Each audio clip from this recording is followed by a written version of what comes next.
Ready, Debbie? Good morning. I'd like to welcome you all to the Bonita Springs Local Planning Agency meeting, Thursday, November 8th, 2012. I'd like to have a roll call, please. Chairman Colapetro, Here. Sam Vincent, Here. Bob Mills, Here. Henry Bird, Here. Bob Finnis, He's Here. excused. Rex Sims, Here. Fred Forbes. Here. First thing this morning, I'd like to congratulate our member Fred Forbes on his election to the fire board. Do a good job for us, Fred. Yes, congratulations. Thank you. Second, we have some items to on the agenda to review, but I would like to open up the meeting for limited public comment on agenda items first. So if anyone has anything they'd like to speak on, please do so at this time.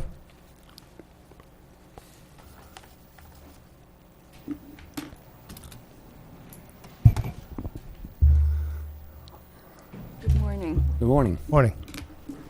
Thank you. My name is Beverly Greenstein, and I live at Worthington Country Club. I've been looking at the proposal for the ordinance for operating and permitting of a homeless shelter in our community, and I'd like to make some changes, if possible, to that. On page 3, the intake process and evaluation references a list of criminal activities. I think listing makes it allowable for loopholes, and if we just said any applicant convicted of a felony will not be admitted, it clears that one. Controlled substances on page 4B, it speaks to controlled substances but eliminates the word alcohol, and I think alcohol should be part of that as gross misconduct. On page 5, 4D and E speaks to open flames being prohibited on shelter property with the exceptions pertaining to cooking. However, it does say smoking is permitted in designated areas. That's contradictory. How do you light a cigarette without an open flame? My resolve for that would be that smoking should be outside the building. As far as page 4, 6B, medical treatment, medication for staff and shelter residents, it now reads that it should be kept in a safe spot. I would suggest that it must be kept in a safe spot. Should indicates that there is a choice, and there really isn't.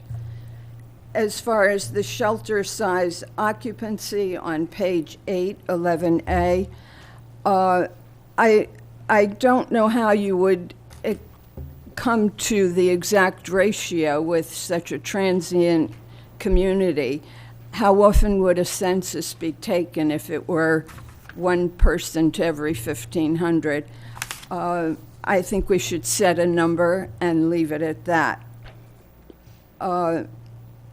As far as page 9, signed maintenance plan, and the littering control of 250-foot radius from the premises, that's really very minimal. That's not even a block. And I know the community had asked for a 3-mile radius. I don't know that that's manageable, but surely a mile is better than less than a block. And on page 12, inspections, compliance, and revocation, 14C, allowing 180 days to rectify any complaints is really an extremely long time. Worthington recently had a situation where we were cited by the fire department to repair something. The fire department returned within a week expecting it to be done, and it was. And things can be handled expeditiously and should be. 180 days is half a year. And on page 13, annual reporting, Quarterly reporting would be far more efficient and keep the council thoroughly informed. Also, as far as annual reporting on page 13, 16E, it states that the residents having felony records should be listed. If we're not allowing felons in, why is that part of the annual reporting? And finally, there are many instances where reference is made to a management and security plan as approved by the city. That's fine, but I believe that since we are setting up the plans at this moment in time, that perhaps that could be clarified for future boards to understand what the intent was in finalizing this document. Thank you for your time. Thank you. Anyone else?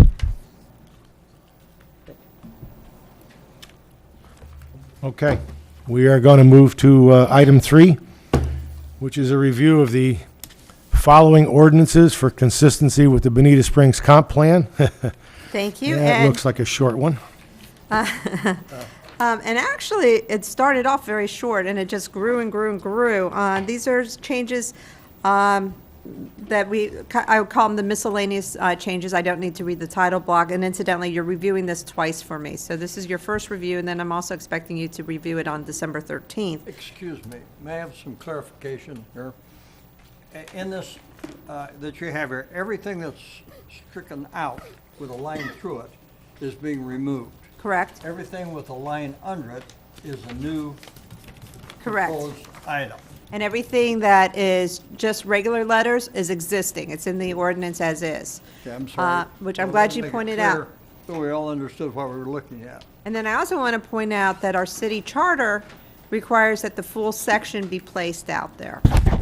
So some of them might have only had a tweaking of 1 or 2 words. I'll give an example. I hate when we have to make changes to parking because there might be 2 words that need to be changed, in the parking, and yet I have about 8 or 9 pages of ordinance. So that's my own pet peeve. Anyway, the ordinance has been accumulation of different things that City Council has wanted changes to. The first part of the changes relate to applying administrative appeals. And the difficulty was when we first started, because we took Lee County's ordinance, they had a hearing examiner with final decision-making powers. And we had to convert that to a zoning board that had advisory powers. Then the second part of the conversion was instead of administrative appeals, and incidentally, we've only had 2 administrative appeals as a city. The first being one that had started when it was Lee County, and that dealt with Pelican Landing Beach Park, and the other being Southern Pines. And it was the location of landfills, or location of their dumpster. I mean, it's not the most exciting subject matters that get appealed. It's not a sexy thing, but it is something that does provide a relief mechanism if done correctly. You want to be careful not to do administrative appeals where it's just another avenue for people to have bad faith situations because they're fighting with their neighbors, causing a delay for where people would otherwise have rights. So with that, going page by page, 4-81. But may I have clarification one more time? This is the first time that this board has seen Yes, this sir. package as it's presented today. Yes, sir. We have never gone through this even as a whole before. No, I've sent it to you a couple of weeks ago individually. Yeah, but I mean, the board has never acted on this. Right. Some of this we've taken up several years ago, and, but as it's presented today, this is the first time that it's, excuse me, thank you. Okay. And that's correct. And that's why I wanted to have at least 2 times. And we can discuss process also because we may want to, Councilman Longcard had an issue last night, and we may want to talk how we do processes in the future on this. I know that this board had an issue a couple times when you reviewed for consistency and you felt like you got things cold. So I'm trying to get it so that you do get more interaction, but at the same time, you've been charged with some very harder responsibility. This is more of your normal work, so getting this squeezed in, trying to get it functioned. And bringing the word function, the first part was converting the language. Fred? Yeah, I just wanted to point out, I don't think we're being televised. Oh. If we are, this monitor's dead. I can, we'll check in a second. I mean, legally, we don't have to be Well, no, televised, I know. I just wanted to make sure you were aware of it, that's all. Nope. I don't watch. If I'm aware of it, I wouldn't be able to talk. Oh. For the public's edification, the draft ordinance that we're going over is also on the screen, and then there's packets in the back. And we'll just let you know when we're going page by page. So right now, we're on page 3 of 45. And some of these changes were done by staff, and then we also had Alexis Crespo from Waldrop Engineering also help us with some of these amendments. So as you have questions, please feel free to ask us while we made certain changes, but we'll elaborate as we move on. I'm trying to get Alexis up here so she can explain some of the changes also. Are we Oh. on?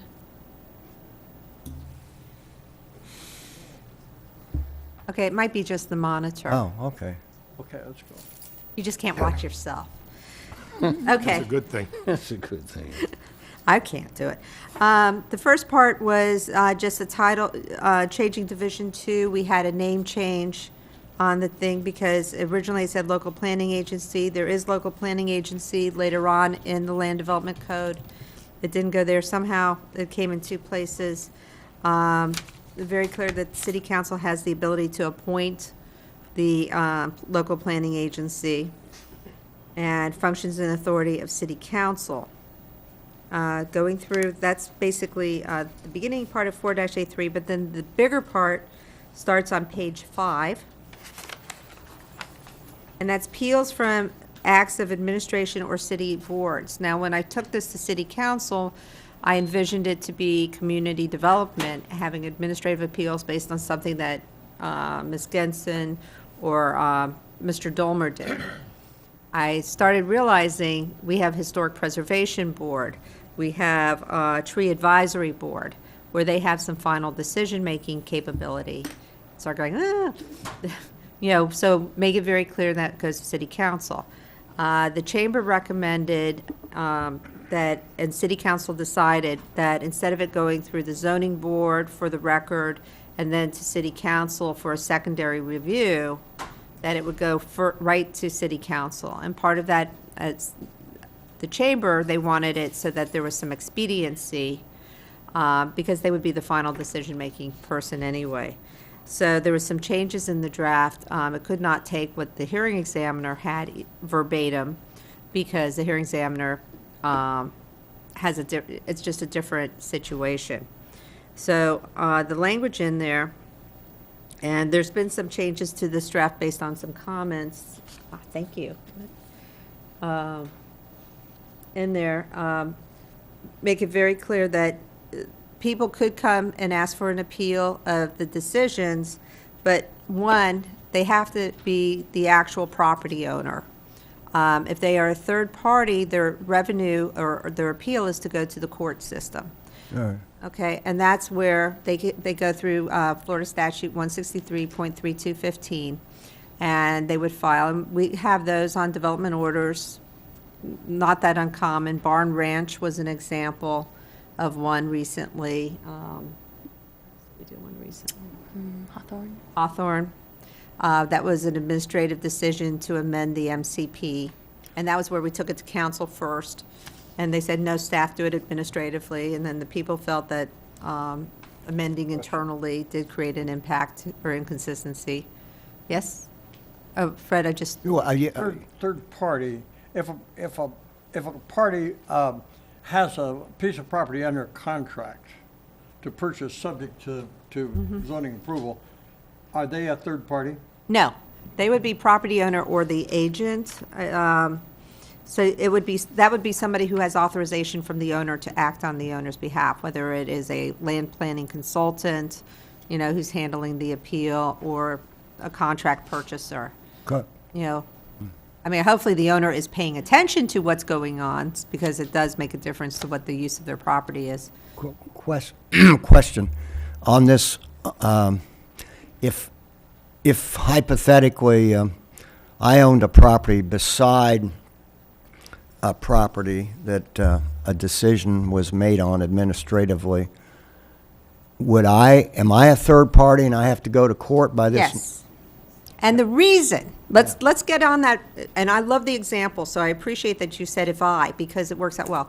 Well, what if you were doing it not necessarily because of the land development code or because of inconsistency with the comp plan, but you were really doing it because you really don't want them moving in there. You don't like them, you don't want them, you know that they have that use legally, but you just don't want them there, whatever reason. They drive a funny car, they vote differently than you, whatever reason, that there's something that stands your hairs up funny. And I know you would not do it, so that's why I like having it being you. So you would file this appeal, you would get all your other neighbors, and we've had those situations, and you guys have been in the room where the other neighbors would all be in here, maybe all wearing the same color shirt. Well, that's hard for city council. I will tell you now, it's very hard for them to decide something on the facts when you're seeing a room full of people ready to lynch them, going through. And city council would have the liability of the delays if there was something done inappropriately, because those people, the person who filed it, they're judgment proof. Maybe you're not judgment proof, but a lot of people out there complaining are. And then we would be left holding the bag for damage delays or doing something. And the biggest fear I have is a statutory 1983 civil rights violation, because somebody could be doing it in bad faith. So I love the question, because I know, it's well intended that people would want to have recourse to their elected officials for everything. But remember, when the elected officials are looking at, sorry, I'm very motivated on this one. When the elected officials are looking at an appeal, they're not looking at the appeal in their legislative authority where whatever they decide, that's it. They're also looking at it in a quasi-judicial capacity. And if they do something where they err from it, and there's accidental errors, and that's okay. That I expect. No matter what happens, I expect those to happen from time to time. Yeah. But if they're doing it because somebody influenced them to do it, and they didn't hold that door, and then the next thing I know, I'm going to be looking at a civil rights suit. And when I use the term civil rights, it doesn't necessarily mean, civil rights in the connotation that you have. But remember, there's other civil rights is whenever something in the Constitution, a constitutional right, was somehow abridged. I don't want to say for the wrong reason, but that's pretty close to it. If they were acting in their official scope, but they did something not in their official scope. So it's very difficult for people sitting in that dais making those decisions when you have that group, because they want to act as a legislature and not as a quasi-judicial decision maker.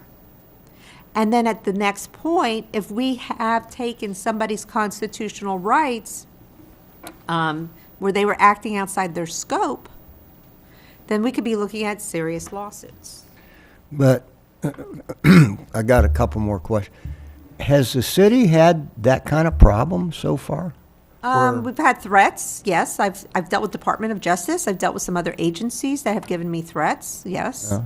So it does happen. And when those things happen, you don't necessarily, it's not going to be on that great, exciting issue, because everybody's kind of on their toes for that. It's going to be on the innocuous ones. So let's say it this way. Let's say you get a divorce, your wife moves next door, you want to do something mean to that wife, you want to use the city powers to do that. You conspire with them to do, because conspire, you just talk to them, of course. All of a sudden, we're getting into a bigger mess than we should be getting into. See, let me, philosophically, I understand what you're saying, but I have this this problem. We're moving towards putting more and more things over to administrative decisions. So if we didn't do that, that means that city council would hear things in a normal public hearing process, where the public would have the ability to express either their pleasure or dissatisfaction. Now, if we go more administrative and at the same time say that the only person that can object to the decision is the property owner of the property that's asking for a decision, then we really, I think that's wrong. Well, but there's other- Philosophically. I understand philosophically, Yeah. you want everything decided at town hall. I understand that, and I get that. The problem is sometimes when town hall does that, town hall makes mistakes, and then town hall is ending up holding the pocketbook for that Yeah, mistake or but- that cost. But at least 4 of them have to make a mistake as opposed to only one person or, I mean, Sure. it's just, Question, sir. Okay. We have another question. Go ahead. Sam, did you have a No, question? you go first. It's a little confusing here under the appeals. Under A, we're talking about no appeal. Correct. These are prohibited. And it mentions ordinances, which we can understand. It mentions resolution, which is a very limited process. So there's no appeal from a zoning, of an action that was taken through resolution. I'm trying, And yeah. The thing that is not in there, that just came up and reared its ugly head recently, is the word moratorium is not in there. yeah, good point. The correct place to go if you are upset at the city council adopting any ordinance, and a moratorium is a type of ordinance, because Sanibel versus Buntrock, we have to do it by ordinance, would be to go to court. And people do go to court challenging the Okay, then moratorium's enactment. Everything here under A requires the citizen to go to court. Yes. And You can always come I'm to. having a little Well, problem with this. This is an actual appeal of the decision. You always have a right to address your elected officials on a legislative basis. So if they adopt an ordinance and you don't like the ordinance, or they adopt a resolution, or they've given direction to staff and you don't like that direction, you always have the ability to take redress to city council, but that's not going to be put on the appeals agenda. That would be put on the, regular public comment. You could come Okay, every council I- meeting and I do hear that. what you're saying, and I see the philosophy, but I'm looking at this, that a citizen is dealing with a non-elected official who makes a decision, and then if he doesn't like that decision, he does not have the ability to go to his council. He has to go to court. No, he also has the ability, he does have to go to court if he wants to have it overturned officially by a court system, or he can always come to city council and say, I'll give an example. City council may adopt a resolution to adopt an administrative code, and that administrative code might be how to process extensions, both emergency order extensions and because we just recently did this. And so we set it up. Somebody does not like that Jackie is insisting on the $200 collection. Okay, because Jackie will collect the money before she does her work. And the 200 is what, research determined how to set. Maybe they think they're okay with it, but it should be $50.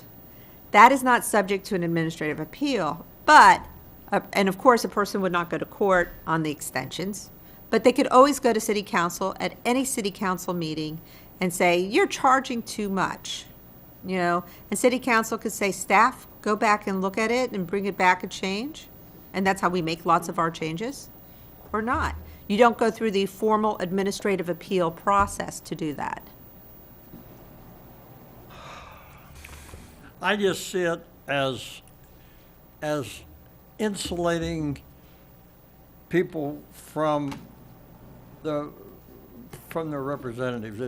It's just a step in there that we haven't had before. Well, I think maybe what I can do is put in some language in there that nothing in the administrative appeal process would prohibit people from, you know, the right to come to you know, we just won't schedule it as an administrative appeal.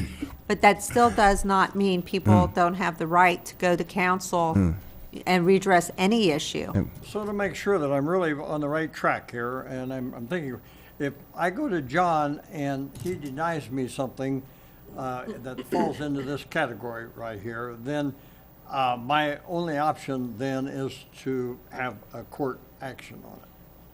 Not necessarily. I think I didn't say that. If John, let's give some examples. Well, but we could have the city council change the rules, but as far as Right. my particular action that I would need to take, I can't have any appeal to the city council for any of these things listed in A or B.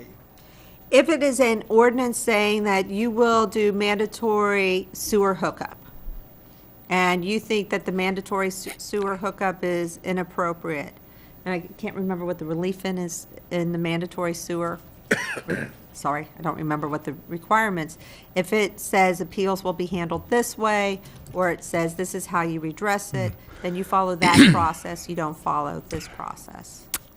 But if you have obviously, the ordinances pretty much have appeal rights and usually have an appeal right to city council. But everything in A and B does not have any appeal rights to the council. That's just what we're saying here.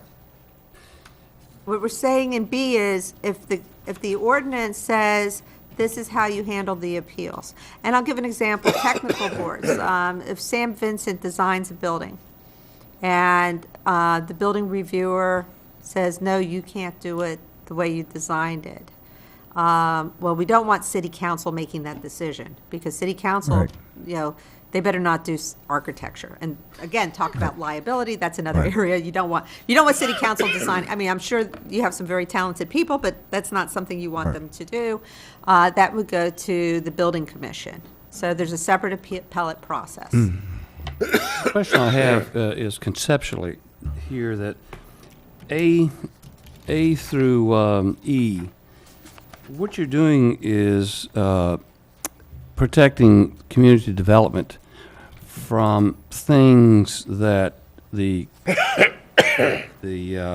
council has directed community development to do, or it is a state or federal statute. All you're doing conceptually here is saying that, you know, if community development is directed by the council in A, for example, or directed of the city council directing community development to form such an act, it has to be against the directive that he's received from them.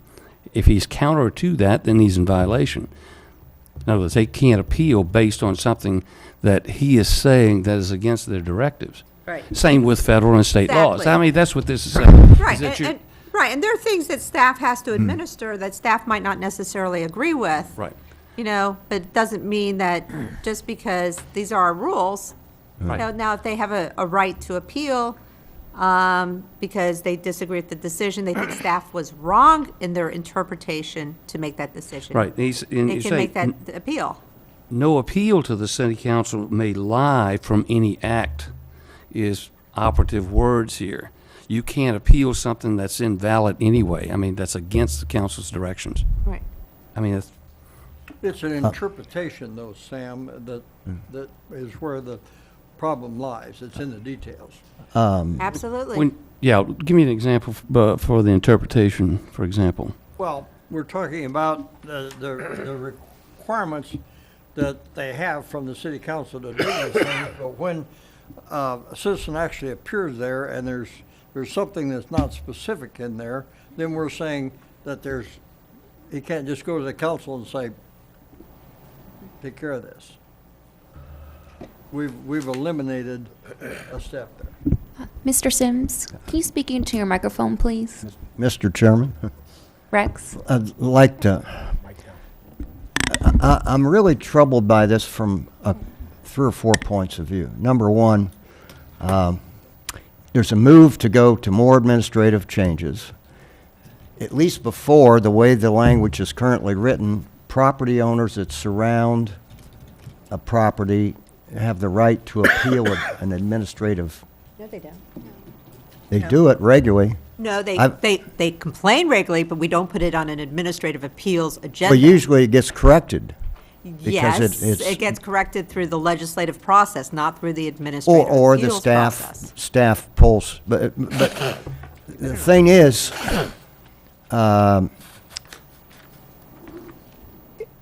right, things have happened in the past where these, I just think it's wrong. I think the current language that we have is okay. Well- We've gotten along all these years, there hasn't been any lawsuits.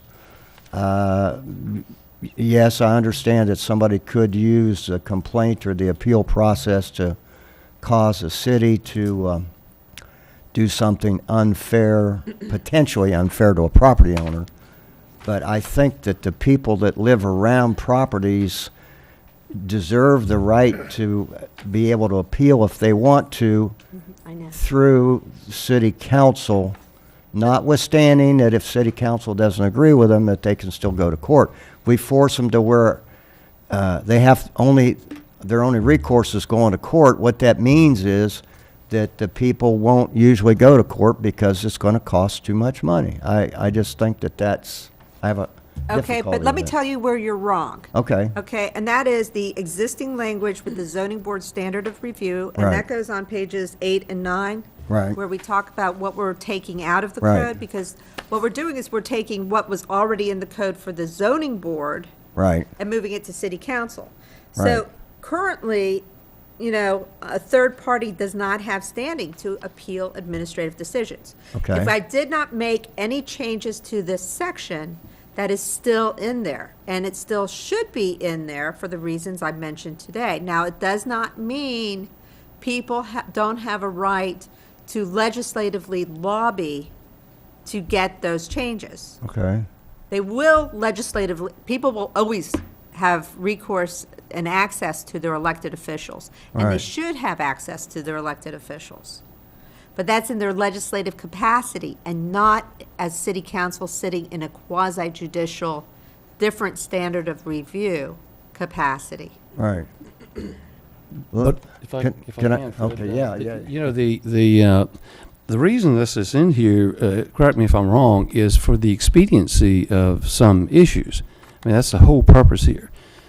If you're going to achieve that, some things have to be understood, but what doesn't want to be given up is a right to appeal. And I think you're trying to say that A through E, that these have to do, he can't be in countenance to federal statutes or what the council is saying. I mean, I don't think it's more complicated than that, but you do still Right. have an And- appeal process. And if you look at the ones that you're talking about on pages 8 and 9, that's in the land development code as existing. It just says to the Right. zoning board instead of to city council.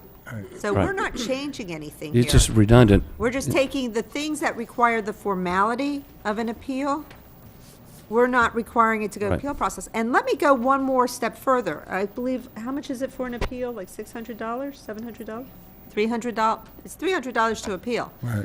It costs you nothing to go to city council Right. and complain. Can I ask a hypothetical case question? I don't even know the name of it. I have no interest in it other than it's, what do you call it? Bonita Springs, Hickory Island folklore. There's a beach club down there. Not too long ago, they were trying to do something. Okay. Now, if we put this language in the way it's written, and let's just say hypothetically, I know John wouldn't do it, but let's suppose John administratively approved, after this went into effect, doing the stuff that they wanted to do. And then the residents of Hickory Island, because they're not They don't have standing to make an appeal. They go to court. Would the argument be that the language in here says they don't have standing to go to court and really fight it? Well, that's a third-party issue. Let's go into, but I can explain it, because it was about to be an administrative appeal. Right. And because it was before this ordinance was drafted, it would have followed our old process. Right. They did withdraw the appeal. Right. Okay, so there is no appeal. Right. In that case, what happened was, you have an existing beach park. It has C1 zoning, and it is medium is it medium density? It's a residential. It's a residential category that allows recreational facilities on a limited basis. That's what Right. it says in the comp plan. You guys wrote it. I didn't, I'm not taking Right. credit for Yeah, those words. right. So the positions Well, when that- we wrote it, that was there.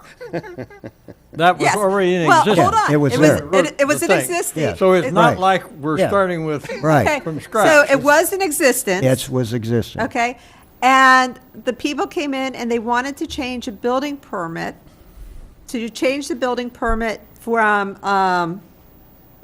taking this area and with area that they use for office space. Right. And change it to have kitchen facilities. Right. And I don't know, do something where they were okay with coastal, because that part, I couldn't figure out how they got the coastal taken care of. But that, Right. whatever they did, they were going to be able to take care of those issues, whether it was elevation or putting things higher. So it would have a limited little kitchen so that they could do things. Staff denied it on the basis of the comp plan because we allow recreational facilities on a limited basis, and by having the kitchen facility, that was an increase to that facility. You know, people could stay longer. I don't know if that means less trip generations or more trip generations, but it was the as limited basis language. Now, that would be appealable, not by the citizens, whether they want it or not, Yeah. but it was appealable by the property owner. So the property Right. owner was going to appeal a decision. They withdrew for whatever reason, you know, and that's their prerogative. But, and I'll give an example. I live 4 houses away. Right. I would have standing because I live within close proximity of the facility. I would not have standing to appeal staff's decision whether to approve or deny, Right. but I would always have the ability to go to court challenging the consistency or inconsistency of the comp plan. Now, if they came through for an administrative appeal, I would have a right to come up there and say my piece to Right. city council, Okay. but I would not have the ability to initiate. So I can't say, I live there, you know, Brooks folks, you withdrew your appeal, but I'm going to appeal it, so I know it's dead in the coffin, and I want to Right. make sure that you, because I can understand people seeing it that Right. way. I want to make sure city council makes it very clear to you in abundant, you know, staff is 100% correct. Jackie is the perfect staff person. Recreational facilities, you know, on a limited basis, and this is not my personal opinion one way or another. I'm just Sure. giving this for argument purposes. I mean, not about Jackie, of course, but the recreational facilities, you know, I just want to make it so, you know, as a political point, you know, I want to do that. That would not be appropriate to do. I would not have standing to bring that appeal, but I would have standing to talk at that appeal. Okay. Thank you for the explanation. One more question. Audrey, Poor Matt. everything from here on through the rest of this ordinance is essentially covered here in the items that we're discussing. So, basically, I'm not sure well, because the thing we're discussing now, a lot of it is hypothetical, but as you go back through this ordinance, as you get back into the meat of it a ways, there's some things that are hopelessly wrong in it. And so we've got to look at those things as we get to them, but here we're discussing the ability to not have an appeal from them, and I can see that further back, there's a couple items that are totally incorrect. Okay. So we're eliminating a citizen's chance of appealing directly to their council member or to the council on something that is I think the question is, what does the word appeal mean? Does appeal mean the formal process, or does appeal mean to lobby? If appeal means to go through a formal process and get a right decided through the quasi-judicial system, you're correct that we are limiting third-party capability of doing that on other people's property. So what we're doing is we're protecting the property owner from having his neighbors going and creating some kind of judicial decree against his property, sometimes without him even knowing it. It's kind of like every now and then I get people who want me to zone people's property, other people's property, not theirs, but without telling them and stuff, And that's a no-no. That's something I can't, or I think it's a no-no, something I should not be doing. But if nothing prohibits people from lobbying the elected officials in their legislative capacity from making changes of general application. When I have city council, when I have new zoning board, when I have new LPA members, and I haven't done this with you because you've been LPA forever. He is the LPA. I know. But I did it with Mr. Byrd and Mr. Forbes and Mr. Vincent, and the rest of you I haven't done that with. I try to go over some of the rules, and I try to make it very clear, we don't write ordinances, other than zoning ordinances that apply to a property specific. We don't write ordinances to apply to one property owner. We write it for general application. And the appeals is where you don't have that general application. It's where you have that more defined in that particular situation, how it, affects. So you really want it where it's the relationship of the property owner and the council. Now, in a public setting with the other members of the public having a right, to tell them their side of the story too and have their opinions, and then city council can make that decision. But you don't want people being able to impose definitive decisions on other people's property. You want that to go to a court system. And again, in this, I agree with Sam exactly, because I'm totally in favor of speeding up and doing more of these things administratively. We've discussed this for several years, and I'm glad to see that it's coming to into play.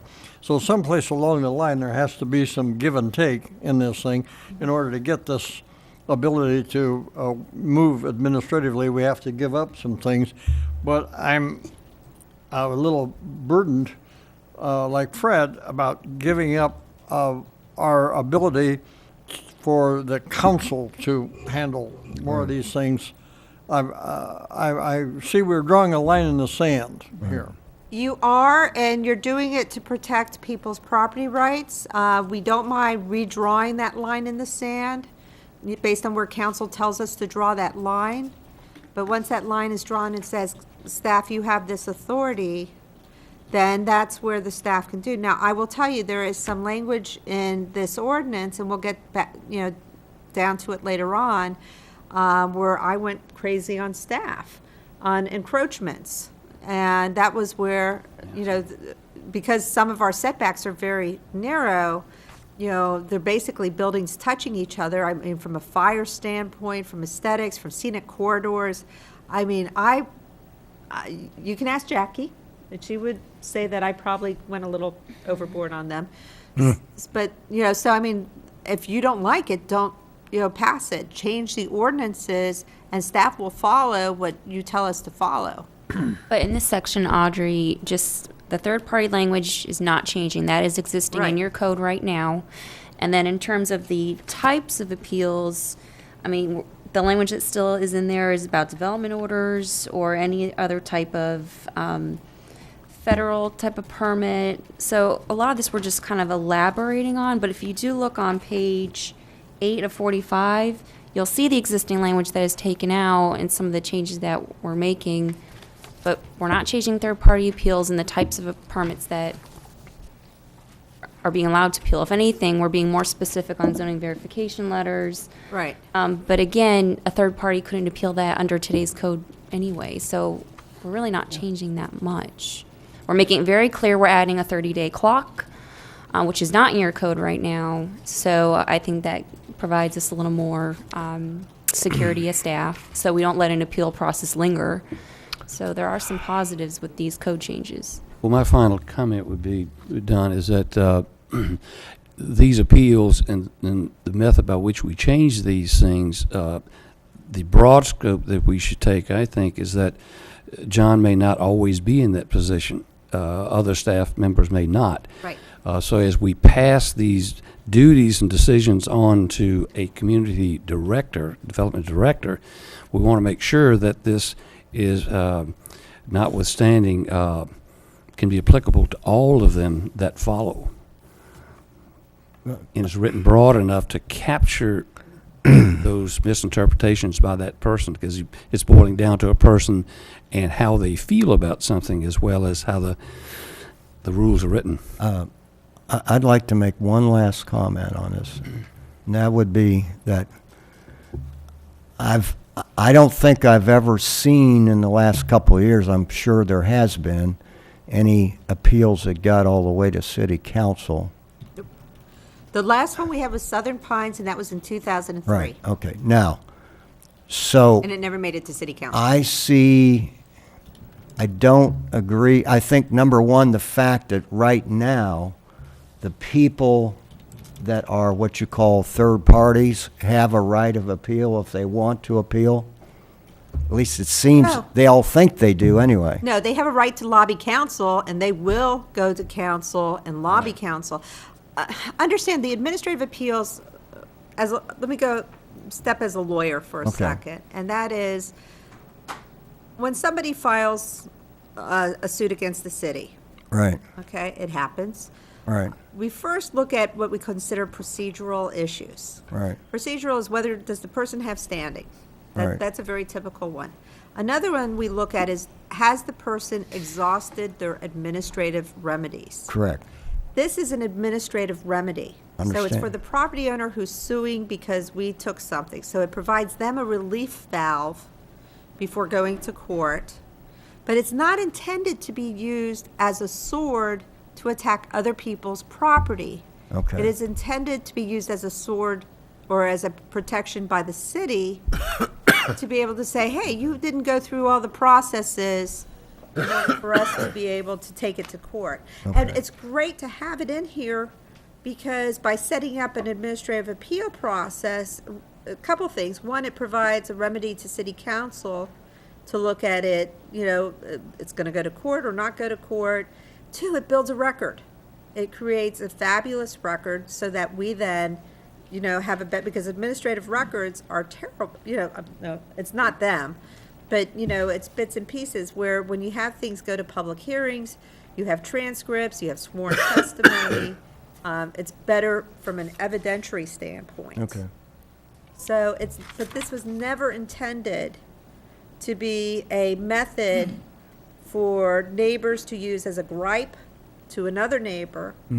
They, if they think that there really is a comp plan issue or inconsistency with the land development code issue or application, they do have recourse, but more, the big concern is because people, and I will tell you, I have some very areas where people do not like one property owner. And I have one today. I'm not going to talk about it on the record, but I will be sending things to council on it soon. But they want to do something. I think they're at a point that it's close to where you could say it's spite, and we try to avoid that whenever possible, because that's really not the role or purpose of government. It's very difficult. But it doesn't mean that these people can't come to council every meeting and express their griping about it. They have that First Amendment right, and I'll protect them to come up to this dais and speak their mind. And if council wants to make changes legislatively to apply to all property owners, God bless council. But if council does it on one property owner individually and picks out one property owner, we're in a heck of a problem, not just on that particular case, but also ideologically. I have one more question. One more. One more. One more. Here we go. Under item 2 on page 6, one of the reasons why all this came up is because we were attempting to speed up special exceptions for outdoor seating at various restaurants and places and so forth. And, and we decided that certain conditions could be met administratively, and I guess they have been. But under item 2, in the last line there, it says, "In no case may the appeal be heard when the city council determines that the case should be heard as a request for special exception." Well, a special exception, in a lot of instances, can be, John can grant for certain conditions that we've added. No, we can't. Public hearing. Well, and I guess when looking at the word, Jackie, you want to explain? Am I correct there? Okay, I'll give you an example for how number 2 is. So say, for example, someone wants to apply for an administrative consumption on premises. Staff looks at the code, we say, no, we cannot grant this approval, it needs to go through a special exception process. And then the person wants to appeal. Well, they can't appeal because if they meet the criteria that they want to have outdoor seating and they're within 500 feet of a church, school, park, staff can't by our code issue that permit. And the applicant in that case can't appeal it because there is another process outlined in our code to obtain that permit, which would be a special exception, which all special exceptions and variances are first reviewed by staff. We make a recommendation. It still goes to zoning board. Zoning board makes their recommendation, and it still goes to city council. But that's a case of an actual liquor license. Let's assume that we're just have a restaurant and they want to have outdoor seating. We have determined that process can be speeded up. If you want to have outdoor seating with a restaurant and serve no alcohol, I mean, that's an administrative John function. does It's a that. development order. We set it up so that those kind of things could be handled without going through the entire Well, we process. set up for resolution instead of ordinance, but that still requires city council ultimate approval. Yes. And that would be a special exception. But that goes, and again, as Jackie says, we would not, because there's a process in place, you can't appeal and say, I don't want to do the special exception. I think you should give staff the ability to do it as an administrative action. Because then you're giving somebody a favor. I mean, I'm sure they would be happy on their property if you did that, or if council did it. But what you need to do is amend the code for everybody. We have done that in the agricultural overlay. We've given them the power to do special exceptions. No, we changed things from a special exception to requiring it to be done by administrative action. So it's no longer a special exception requirement. They still have to get approval, but the approval can be done by staff, not as Right. a special exception, but as administrative action. Okay. But people are not going to appeal staff from granting an administrative action. They'll only appeal when staff says, no, this is outside my authority, and I'm making you go through the special exception process, and then they want to appeal the decision that staff made and making it go to city council, and that's where we're saying, no, you can't do that, you just need to file your special exception and go through the process. Okay, have we thumped on this for a while? I'll just make one comment. Last night at the city council meeting, several members of the council made the comment that the LPA was very, not picky, but thorough in reviewing You anything offer. that came before them. So we've upheld their opinions so far this morning. And I expect that, and this is great because we do get to spend more time with you than we can with city council Yeah. because of other business. So we're probably spending more detail on this than anybody, But also, remember that language, that came in prior to the city's corporate existence, that language. That was just one that belonged to the hearing examiner before. So is there any other questions on the, now, I do want to point out, we did make some changes. One is on zoning verification letters. We will allow appeals by the property owner or their agent, but not by a neighbor. And we added, there was some language that was, I believe it was in 152, that we had taken out, and we just added, it wasn't, I didn't think it hurt or helped the city, but, let's see. It was language in 145B as to the zoning board. I just added that into the sentence, so, let me go into that. But Audrey, what's also important on page 7 is that we also outlined the considerations that council has to make their decisions. So, which is important in terms of, both for the appellate and for staff, and for the council to know how they have to make their decisions, because it is a quasi-judicial process. Audrey, what did you say about the zoning verification letter? I may have misunderstood what you said. Well, and this is a compromise with some of the people actually out on Hickory. They were concerned because zoning, subject matter of appeals, zoning verification letters, Lee County does not allow that to be an appeal. And I agree with Lee County, and the reason is zoning verification does not confer or give new rights. It just does a snapshot of what is there. Right.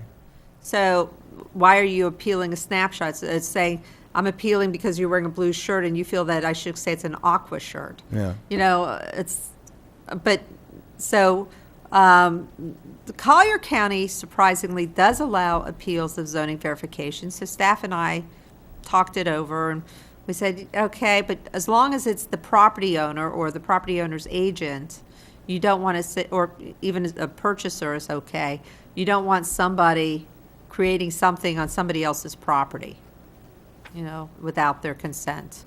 So, So an adjoining property owner would have a right of appeal? no. No? Okay. But there's nothing to appeal. It would be like saying, you want to appeal because we say Henry Bird has a blue shirt on, and you want to appeal because you don't think Henry Bird should wear blue shirts.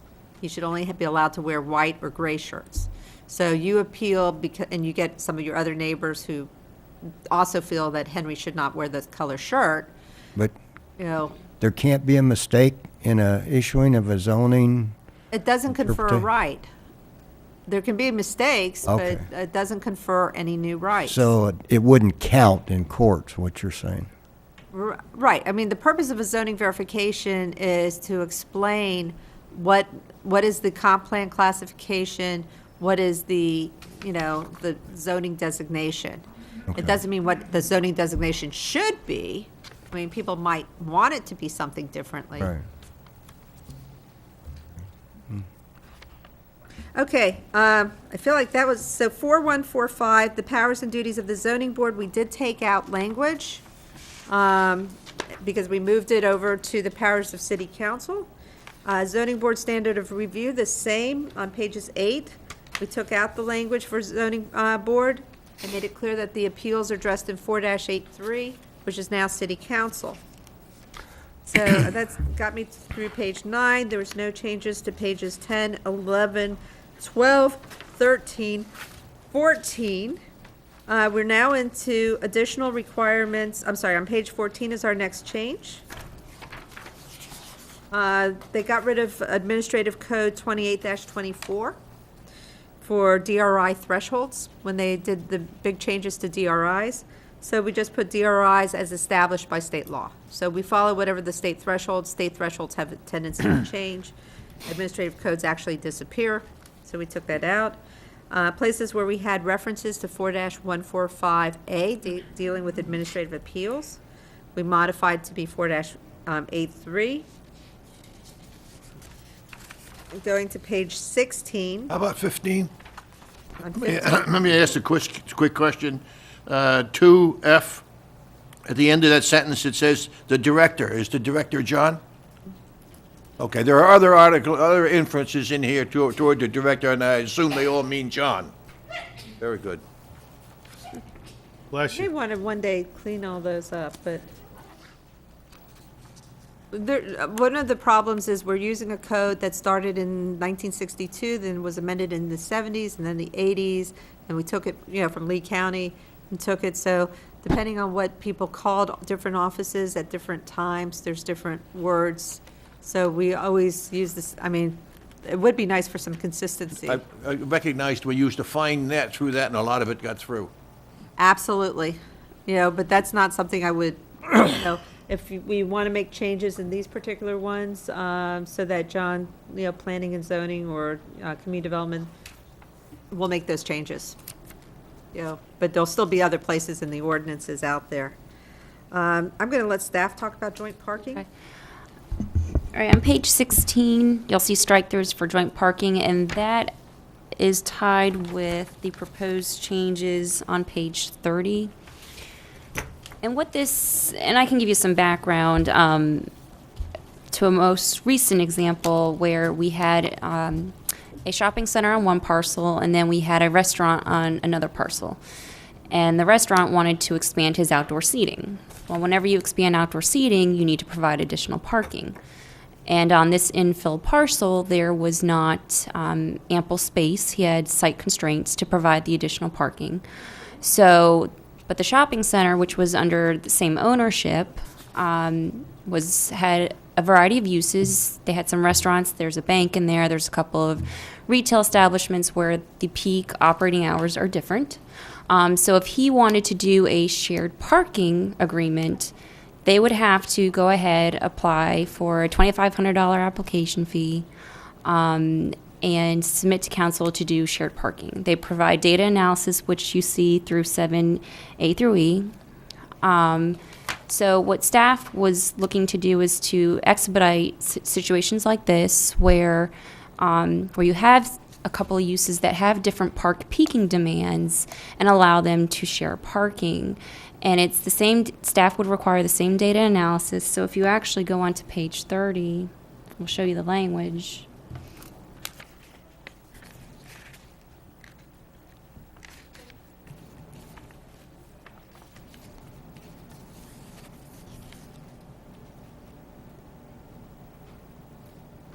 So on page 30, you'll see some of the same requirements are in that language in terms of what the director must have a finding of, notarized statements saying that they can share the property, showing the different parking peak demands, a parking agreement, showing the number of spaces that they can share to meet their increased demand, written agreements stating that, again, both property owners are in agreement to share their parking lots, a backup plan so that in the event the parking agreement is violated, they can still park their demands accordingly, and then just some information if there's a violation, how this would be handled.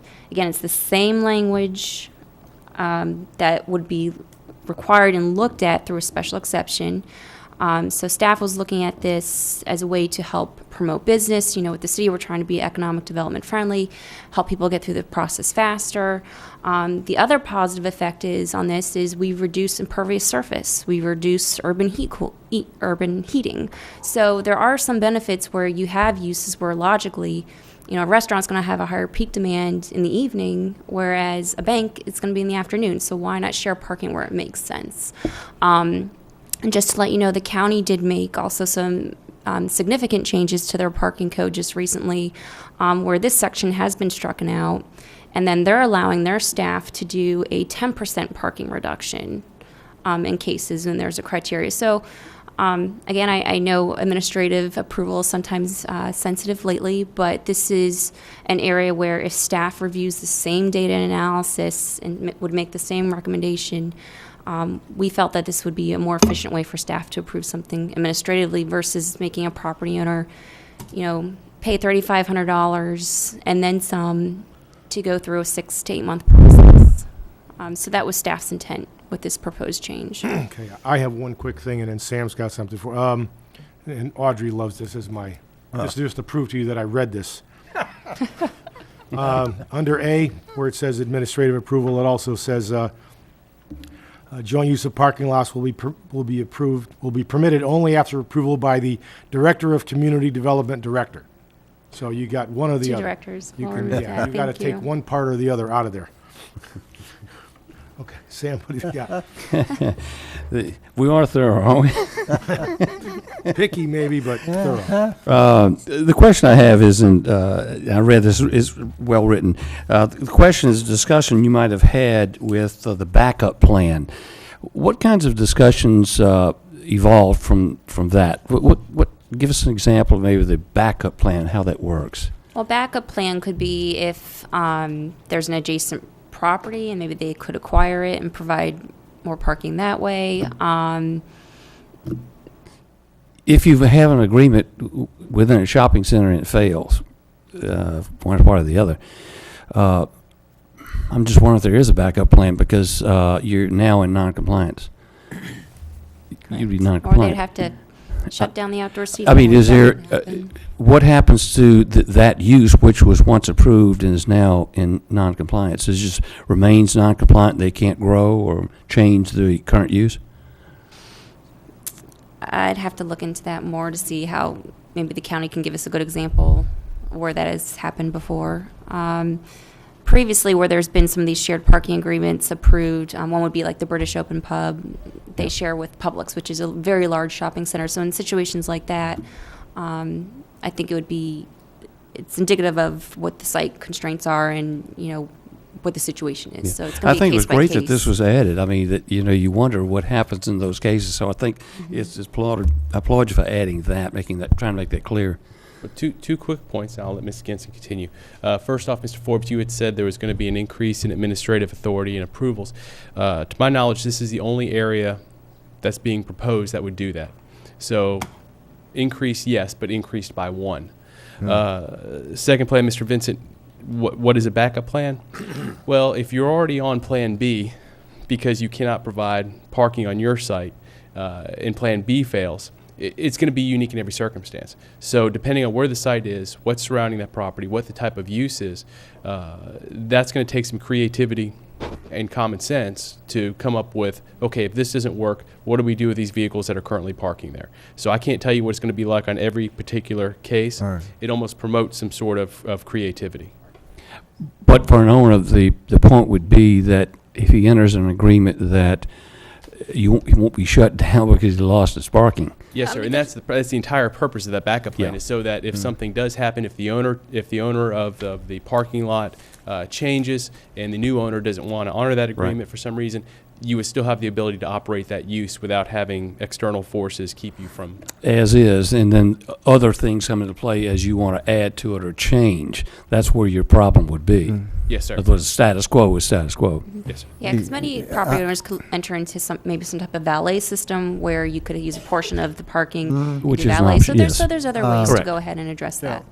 This is similar to what we did in the old 41 overlay where we're burdened with 50-foot lots. Right. We wrote a very detailed shared parking arrangement, and I think it's great. The two questions, or one question and a comment. If you have one of these co-op parking lots, and it initially starts out because there's, let's say, 4 businesses of what I would call low-intensity parking uses, and suddenly 3 or 4 years after it's approved, whether it be approved either administratively or the way it is now, I guess, where it goes in front of city council, is there some provision for where if one of those properties goes through a change of occupancy and it becomes parking intensive and it would overload the parking lot, what happens then? Well, the person that's going to enter into the shared parking agreement, it's going to be for a specific use, for a specific square footage and a specific Right. number of spaces, whereas, and it'll probably be also specified on with the other party, what uses Right. they have, because at that time, that's what staff's going to be looking at. What are the parking demands of each parking lot provider for staff to approve such a sharing of parking spaces? Also, within our code, which we'll get to later, and Ms. Crespo can address that, is our shared parking. We are changing the definition of how we classify shared parking. Some uses will still have to meet their own parking, but we can get into that as it goes on. And it's, again, very similar to what the county is doing. It's, you look at a lot of the developments around town, and you just see seas of asphalt parking lots, and it's just not the most efficient use of land and resources. And so we're really looking at parking right now. Brad, one of the applications that I see here that fits your description is an empty building that is being upgraded into a medical facility requiring more parking than that building may have available. Right. And I think it's a great opportunity to Right. use up some of these facilities. Well, I'm not disagreeing with that. In reply to John's comment, the only thing I've noticed is that the different changes we've been making, there's usually 1 or 2 special exceptions going over to AA, administrative approval. So I wasn't just talking about this one. And I'm not saying that's bad. I think it's good if it speeds up the process for people and all that.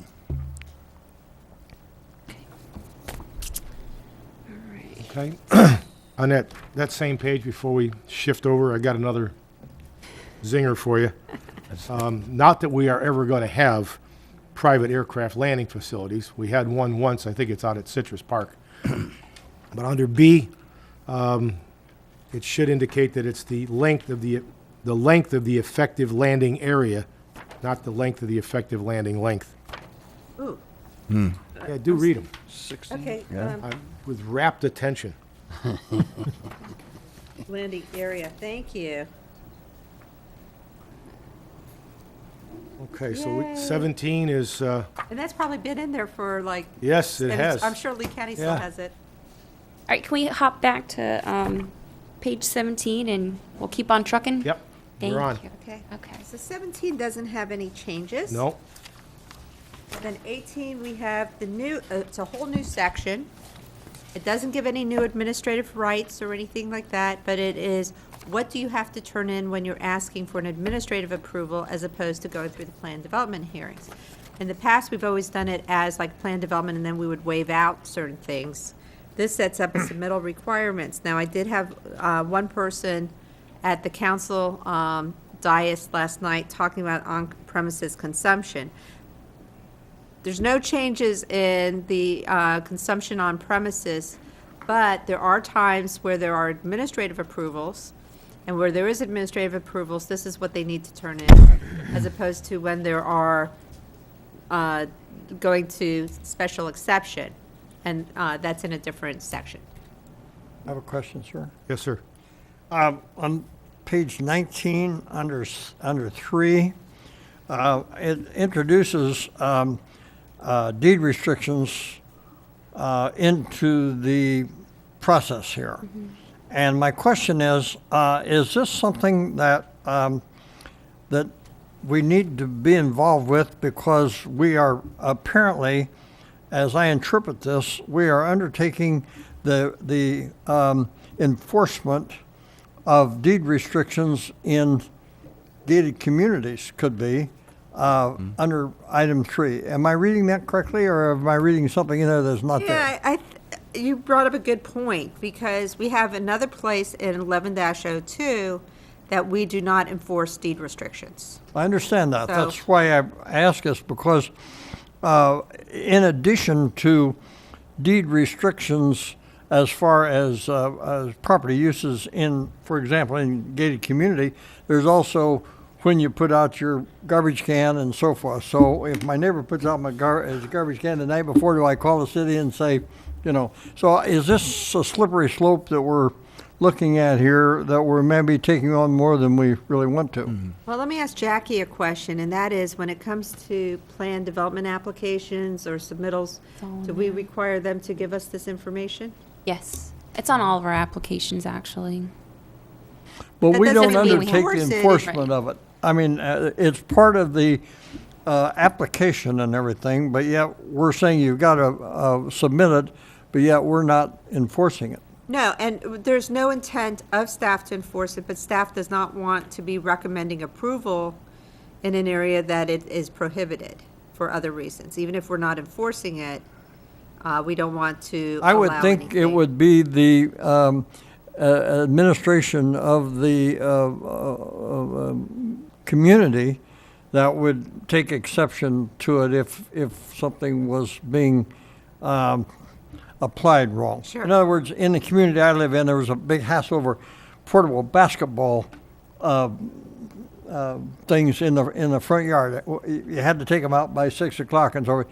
I can't visualize a city getting involved in enforcing when the basketball court is in the driveway. I would be very upset if we had to, but I think the question is that if we know that there is a restriction, we should not be in the business of issuing a approval that's going to create those odds, especially administratively. Because again, as Mr. Forbes pointed out, this is not where the neighbors have their ability to have a redress. So this just avoids by them producing this information to us or swearing to us, because if they say they don't have anything, they have to indicate that they don't have anything. We may Okay. want to adjust it to make it more We're going relevant. to but- require it to be submitted, but we're really not in the position of enforcing Correct. any of the provisions. Okay, I'll go with that. Yeah, I think it needs to be a little bit more specific that that's going to be our actions, because technically here, if my neighbor across the street didn't take in his basketball court, I'm looking in here and saying, well, I'll call the city. Sure. So you'd recommend the language might add something like, we're reviewing this for the purpose of? Yes, Yeah. land use, Yeah, land use. Yeah. Yeah, I think Rex's point is well made, that would be good to add, or Sam's, or both. So adding the sentence like city review is not enforcement. Yeah, and you're, really, the reason you're reviewing it is so you don't inadvertently approve something that's contrary to what's Well, you're prohibited approving it for inside. land use only. Yeah. Land use only, yeah.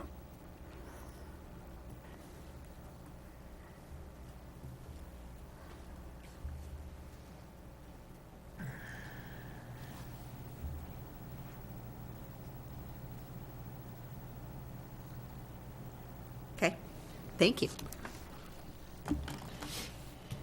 The next is changes to the use regulation table, and Jackie, that's only changing, there's some notes, right? It's actually the shredding and composting of vegetative matter. It's on page 23. So for horticultural waste transfer facility, and we'll get into that section a little bit later, it requires a special exception in AG, what, AG2? It's AG2, and how this came about is most recently a very a growing business in the city is the collection of yard waste. So we've actually had a couple of cases that have obtained special exceptions, and we really didn't have a use for these, so we grouped them as essential services group 2 use, which is like your solid waste transfer stations. Granted, these are not as stinky. But with these, we went ahead and created some standards, which we'll go over later. And you'll see that there's a special section that you would have to look at, which is 4-1831, which will then get into some special setback restrictions for these uses. Because AG2, we do have some urban AG2 property within our city limits, but we do have some increased setback standards for these types of uses. But we have a lot of AG2 in the DRGR where this type of use would be very appropriate. So we'll get into those as we move on. The next one is pet daycares. I'm going to happily say that legal had almost no involvement in this. What page? Where are we On back page to? 24 and 25, how to operate pet daycares. Ah, yes. Who didn't have involvement? Legal. Oh, okay.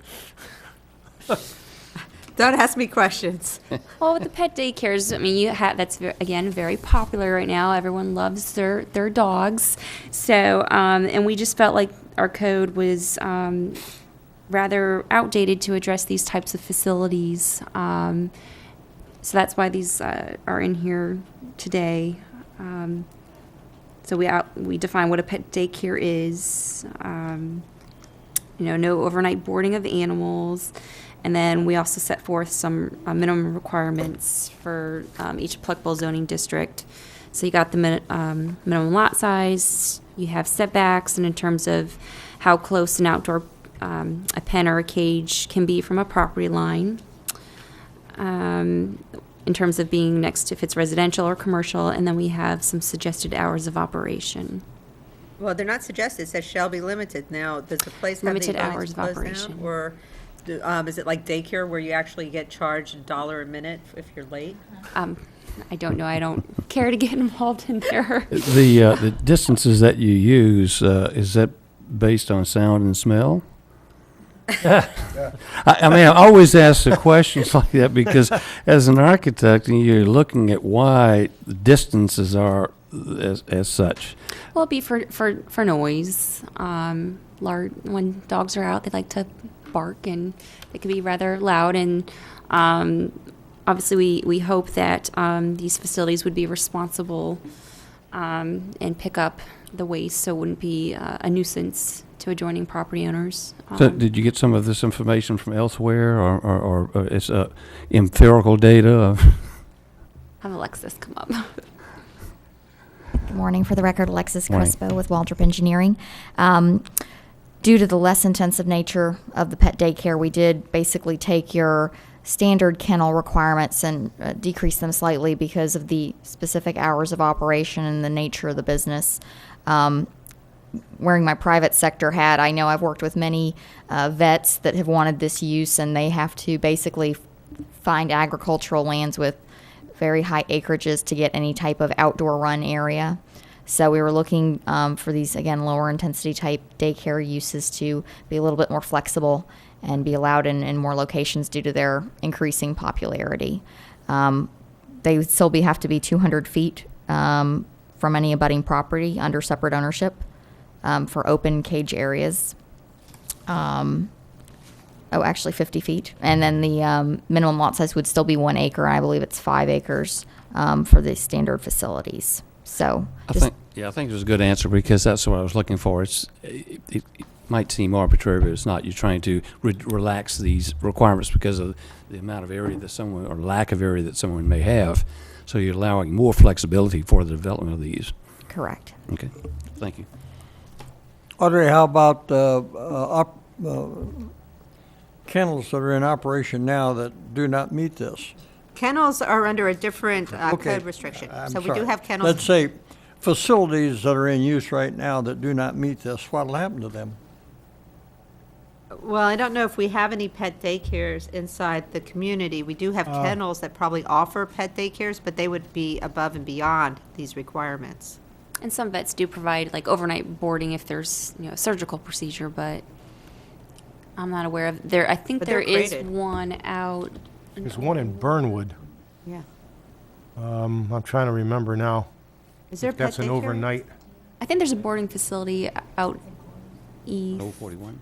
east of Yeah, Old the Burnwood 41. Right, Dan section, Gorley's there's old one in- property, there's but that's one- kennel, and that's like 5 acres, and so I mean, Yeah, we I think have it's- kennels. I think it's a regular kennel. I'm not, Yeah, and there are regular kennels that this doesn't apply to. This is just pet daycares. Yes, there is one, and it was given specific approval. I think it went through the special exception process several years ago. so is it an overnight? Yes, sir. That's Okay. what I remember. Okay, And the I runs, thought it I think, was. are only open for certain periods during Yeah. the day. Yeah, right. Okay, you can only go there at certain times. Yes, sir. Well, as we talk about keeping of dogs, we talk about keeping of cars. And the next one is standards for those little, usually on C1 zoning, car dealerships that come up. They're usually used car type facilities. I did put the whole section here in case there was some other changes to the section. But this is requiring different setbacks, making the setbacks clearer as to what the setbacks have to be for these, because they have a tendency to pop up, a bank that is no longer there, they just pop up in different places. So landscaping requirements, perimeter walls, and outdoor speakers, which is always a problem with these facilities. Again, what does this do to someone who's already there and permitted? They're grandfathered, Okay, but okay. only for their use. Now, when they Understand. change their use and then come back, right. Okay. And we did receive some preliminary comments from the Government Affairs Committee from the Chamber, and staff will look at some of those. But just so this board is aware, some of the landscape criteria and the wall criteria, if you're within if there's drives, parking lots, within 125 feet of residential, Chapter 3 requires you to put in a wall anyway, and also a certain type of buffer.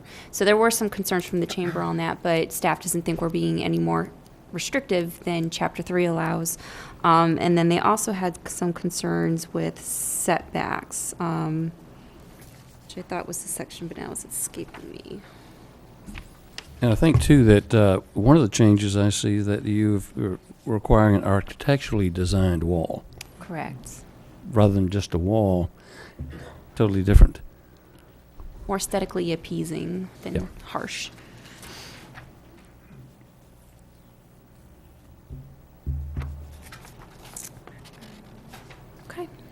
The next one is one that all of us go to from time to time to run in and buy milk.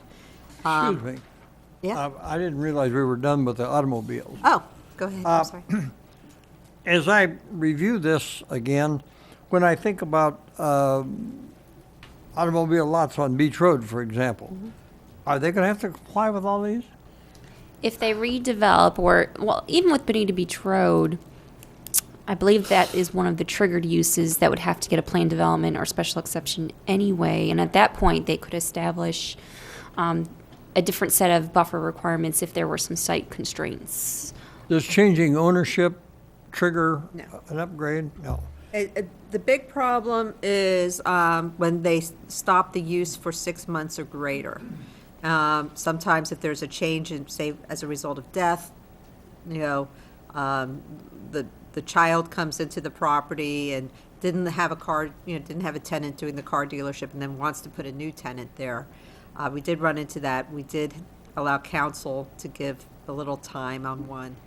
What I see on 41, the DeVoe or Germain that has the big complex there, that's in use now, will that have to meet all these buffering and It's in use. Right, it's an landscaping? active use, so no. It's only if you have a non-conforming, well, I guess if they expand, then they would have to meet, current regulations for where they're going to expand. I mean, for If they stop the use, they can change it, say DeVoe goes to Germain or Germain goes to Plattner's. We don't care who owns it. I mean, zoning does not look towards ownership. What we care about is, the use, and if that use is the same use. Although it could be different types of vehicles that go from your BMW to your used icky vehicles or clunkers, what I drive, type vehicles. But, there's all different, we don't judge that. If there is a stopping of the use for at least 6 months, that's where we say, no, you now have to come up to our code requirements. Okay. If I could add one more thing here, if we're changing language here, such as and I'm on fences here, the architectural designing of fences here, there's nothing mentioned about the maximum lengths that you can have. And I don't think that's covered anywhere here. If I've got a piece of property that's 350 feet long or 400 feet, which I've encountered before, there is nothing that states that would need to be interrupted by a recess or a projection, which, 8 feet or 12 feet, that's a very stout object. And we had it recently here, and there was nothing that had allowed us to look at the aesthetically pleasing effects of an 8-foot or 12-foot wall. And I'm wondering if, while we're changing some of the language to say an architecturally designed 8-foot high masonry wall, should we also be looking at some maximum lengths of some of these fences? Do you want to meet the design standards found in 3-600 and? I don't know if we addressed Well, Probably addressed it in there. It doesn't address the maximum lengths. I can have a fence that's 400 feet long and 12 feet high. All I have to do is place a pilaster every 12 feet or something like that. That's a good question, because, I mean, that's something that this board philosophically looked at when we were doing the design standards. I guess I only have Bob and Rex and On Don Beach here. Road. Yeah, we looked, I could hear Larry Warner speaking. Unfortunately, I Yes. don't remember exactly what he said. But I remember Larry Warner talking about this issue in the old building. Some of these have reached those lengths in some of the reviews that I've had, and they're not the nicest things in the world to We look want to do at. that in Sam. chapter 3 or chapter? We In can terms of call it length out of a here. fence, wouldn't functionality on the property dictate the length of the fence? Not necessarily. A case in point would be I've got 200 RVs that I want to back up efficiently along a fence. To undulate that is pretty restrictive. I mean, you can't be successful or economically feasible to do that. So what you end up with is a fence that's 800, 500 feet those kinds of Right, things. a long linear fence, and they will have it broken up, and we've talked about the breakup. The question is, do you want to have a limit saying that no fence can be greater than 100 feet without a complete open? Well, and that's a 200, question whatever. because under the best case scenario, if you drive along Walden Center Drive in front of Pelican Landing, there is a fence behind the landscaping that you would probably never notice. Right. In other areas, you're exactly right, whether it be a wall or a fence, if the landscaping is either sparse or it's clustered together where there's exposed sections, something 500 feet long becomes monotonous and takes away from the intended effect. I don't know what you would like to do with this. If you would like to, I think if we get into additional regulations, you're going to need to separate requirements for fences from fences or requirements from walls, because I think that how you would address that is going to be two different answers. But if this board is interested, since you are going to be hearing these changes again, we can take a look at that, come up with some alternatives, and present that to you next meeting. Well, it's kind of interesting that you mentioned the landscaping, because when I was in architecture school, if we didn't have a building that was very good looking, the answer was to put landscaping in front of it. So, the duplication is like, wearing suspenders as wears the belt. We got a fence, but we have landscaping to make it look good. Yeah. Might want to attack it from the standpoint, if we're going to have a fence, that it's aesthetically pleasing, and we can find requirements that would make it so. Oh, yes, sir. And I think there's several alternatives, and that's why, I'd almost kind of want to put together a list for you to Yes. take a look at as opposed That's to throwing fine. them out off the top of my head. But I don't think this is an issue that can't be solved. I think it's just a matter of which direction this board wants to go. Okay, if you could do that, thanks. Yes, sir.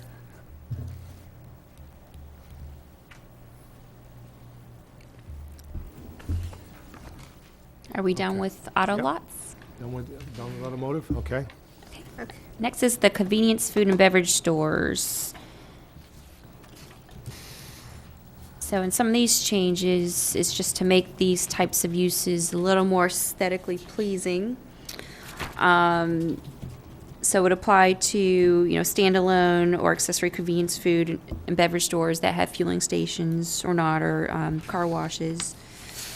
There is some separation requirements, but again, I'd like to reiterate that Chapter 3 does require, if you're within 125 feet of residential property, you do need to put up a wall and some landscaping. So some of this is really not that more intense. Staff will be sending to the city attorney just some suggested changes for C2 to make it consistent with Chapter 3, which would be a 25-foot wide type C buffer. And that would make it consistent with Chapter 3. With canopies, again, we're dealing with some aesthetics in terms of how they should be designed. I'm sorry, sir, we're on page 28. Are we finally on page 28 under D? Yes, sir, I'm sorry, page 28. In this particular case, we're looking basically at convenience stores and fast food restaurants and so forth. We're excluding this to that operation specifically. Correct, it's your gas stations with fuel or without Well, fuel. I think we need to look at canopies, for example. Under item 2, canopy lighting has been a problem in the past, and I think we've covered that in various areas. But under item 3, canopies must be of one color. I question that. I do not fall into this category right here, but my canopy is blue and white, and I think it's beautiful.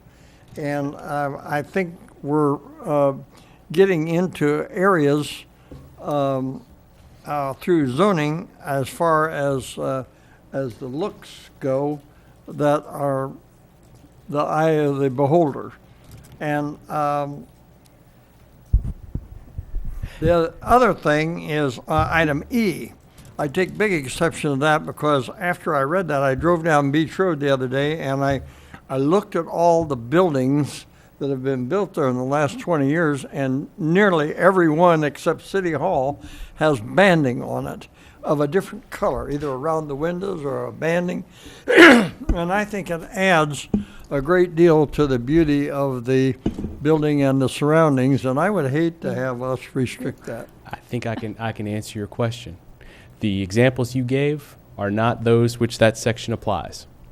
But This applies to fast food. This would go towards when you're looking at a gas station, where they have gas pumps located in the middle of the parking lot. The canopy that goes over those pumps is the focus of that section. And what has happened in the past is most owners, whether they be corporations or local owners, will use the banding or the canopy as additional signage. Signage, yes. And the intent of this section is to have the canopy match the architectural style of the building, as opposed to being an entirely different paint scheme, design. If you look at well, it was a mobile station, now it's a 7-Eleven along US 41 just south of Beach Road. This kind of gets to what we were talking about. If you look at that, the roof on that canopy matches the roof that's on the building. And the banding that goes around there, if I'm going from memory, so I hope I'm not using a poor example, but the banding of that also matches the paint scheme of the building and is not used as indirect or direct signage. So that is the intent of this section, is so that you don't have two distinct architectural styles with one use. One being the canopy, which is used for shade, but also as indirect signage, and then also the architectural style of the convenience store itself. So Okay, when you're looking at but the canopy on your building, that's more of an awning, which would not fall under the sections of this. All right.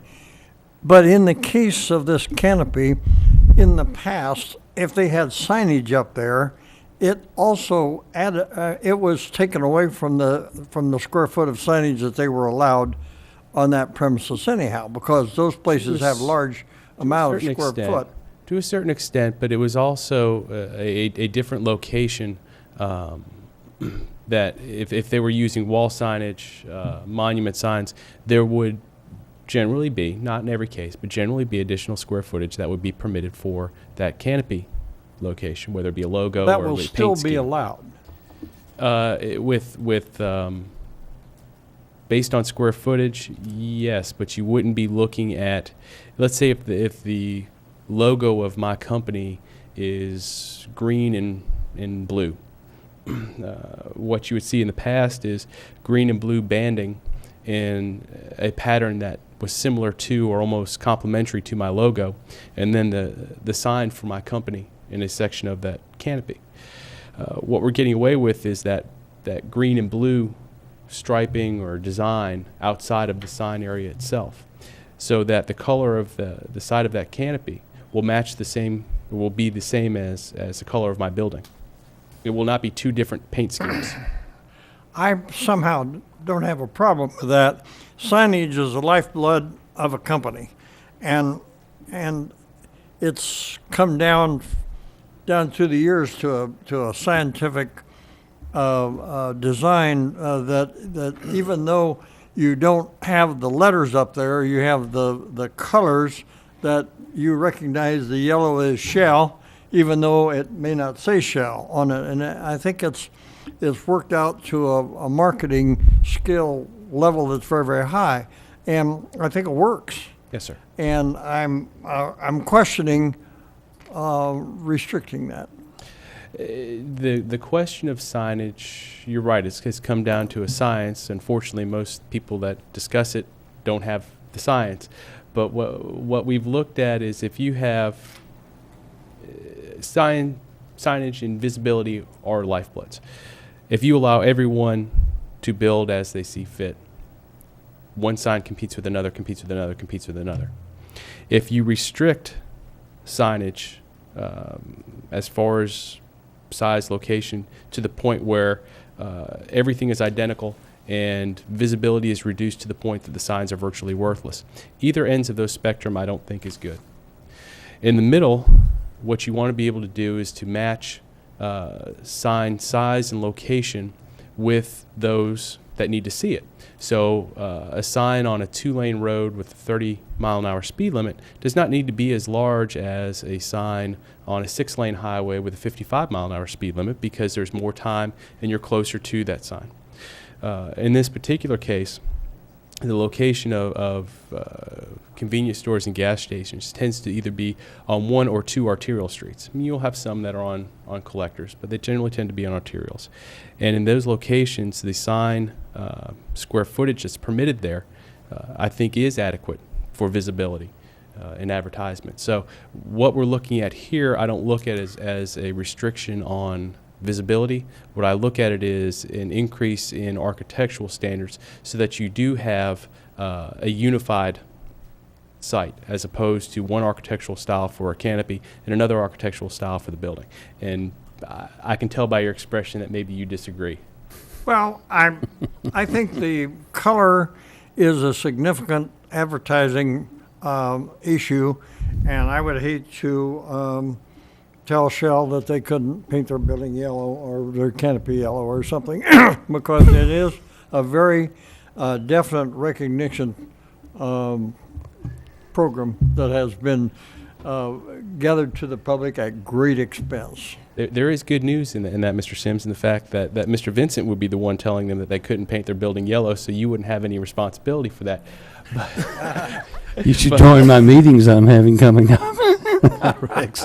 I do understand what you're saying, and I think it comes down to providing appropriate size and location of signage for the location of the business. Well, John, several years ago, we went over to Boca Raton, which probably has the most restrictive signage rules that there are in the state of Florida. And one thing I noticed at the hotel where we were staying, as we drove by these gas stations, they were completely covered by shrubbery and so forth, but there was a canopy up there that was painted yellow, and I knew there was a Shell station in there. And that, I think, is something that is important. Well, I will take your argument almost one step further. Hilton Head Island is generally used as well, depending on your perspective, the gold standard of sign codes. And in my visits there, I found that on smaller roadways or in areas where you're not along one of the 2 major roads on that island, it works. Things are convenient. You can see the signs. It looks nice. But I think it almost has the opposite effect on those 2 major highways, in the fact that if I'm 300 feet away from a sign and you're only allowing me to build 6 feet and have restricted the size so much, I passed a Walmart 3 times and didn't know it was there. So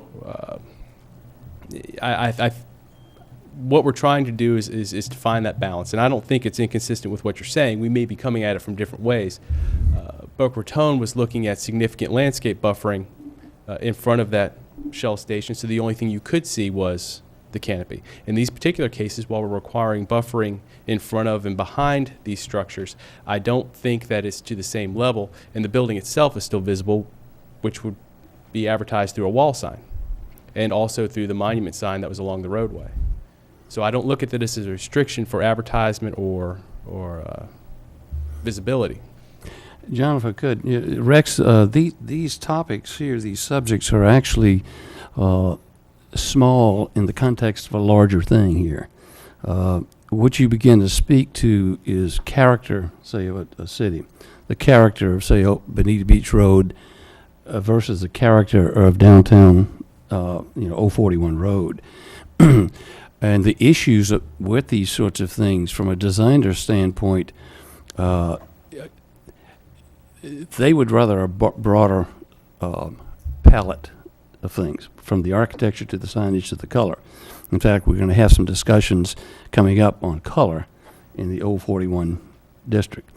And there are so many issues involved with that, from culture to you name it, with color. And the same thing goes with signs, and it's difficult to write these restrictions or requirements, not understanding the larger context of things. Canopies, for example, you say that flat roof canopies are prohibited. Well, from a designer standpoint, if I'm designing a very modern building, the appropriateness of flat canopy might be such that, hey, it's needed. This structure doesn't have a pitched roof on it. Now you're going to make me put a pitched roof on a canopy. Those are the kind of arguments you get into, and they're so broad. It's hard to say that we need to have something that states it quite that way, rather than providing a, how would you say, direction by guideline. Let designers decide what is appropriate, but how you judge that is what's difficult from your standpoint and from my standpoint as a reviewer. Yes, sir. You know, you want something in writing. So I think in the broader context of things, signage, for example, whether it's yellow or it's large letters or small, you know, how do you say that this is better than that? It's a very difficult question. And the tendency, I think, with a lot of cities to say there is no requirement except for size. Color it can be just about anything. So I don't know how this is going to go over here as you really screw these things down, such as no flat roofs. It is exactly right, and I think that anytime you put in a regulation, you take away alternatives now. Yeah. Whether that's intentionally or unintentionally, really only history can tell you. But if this, Mr. Sims, if you want us to take a look at how this is going to play out, maybe we can come back with some examples for you, because I think it's a lot easier to look at it, whether it's either through pictures or drawings, to say this is what I like, this is what I don't like, and this is what I want to see, this is what I want to avoid. Would that be more helpful? Yes, it would. And the other thing, while we're looking at canopies, in case of a storm, and we had, say, the Shell station on 41 there, which is a flat roof canopy, say it was destroyed, would it be able to be built back in its original shape, or would it have to now be have some kind of pitch roof? That's where you start going into the post-disaster build-back policy that's already in the code. So it's going to depend on how much of the site was destroyed, what the value of it was. Then let's say that they decide to remodel the place, and they're going to do 50% remodeling, so that's going to trigger new compliance. Yes, sir. So if they were going to do a remodeling, which these places do every 10 Time to years or time. so, then it would require a complete new canopy out there in front, which would meet the new architectural standards here. It would depend. I mean, I don't know how each of those canopies were constructed, whether they could simply be remodeled with a new roof placed on top, or if you would need new support structures. I don't know. But yes, under what we'll call the worst case scenario, Well, something as would be simple new as canopy. canopies, I'm having a problem with all this, but let's move on or we'll be here all day. and we'll bring something back, because I don't think your concerns are invalid. I just want to make sure that if, one, we're talking about the same thing, and two, if there's different direction that you would like us to go, that we can follow that direction. And While to- you're right there, John, the next page over on 29, I have a question, then I'll be done. Under B, we're talking about home occupations with outside help, and it's talking about 2 vehicle parking spaces and so forth. And the thought comes to my mind, how does this apply to the Phelps Street rezoning that we did? It doesn't. They're two separate and distinct approvals. Feltz was designed as the opportunity to decrease intensities gradually going into an existing single-family neighborhood, and the city has allowed those single-family structures to be used entirely as office or partially as office with someone living in part of it as well. This would be for locations in every other portion of the city where there is residence permitted. Okay, And they Phelps wanted does to have not a- apply. No, sir. No, sir. Okay, thank you. And also what I would like to do is, back to the gas station canopies, we'll also bring you a copy of Chapter 3's requirements. So you can also see what would be required under that code and see maybe if we could look at this section again and take some stuff out. But we'll get to home occupations as well. The home occupation section of the code, again, the AG district, the residential districts, multifamily districts, the planned developments, and even the mobile homes do allow for home occupations. They're allowed by right if it's just the homeowner or the family running the business out of their home. The code already allows for them to have outside help by administrative approval only.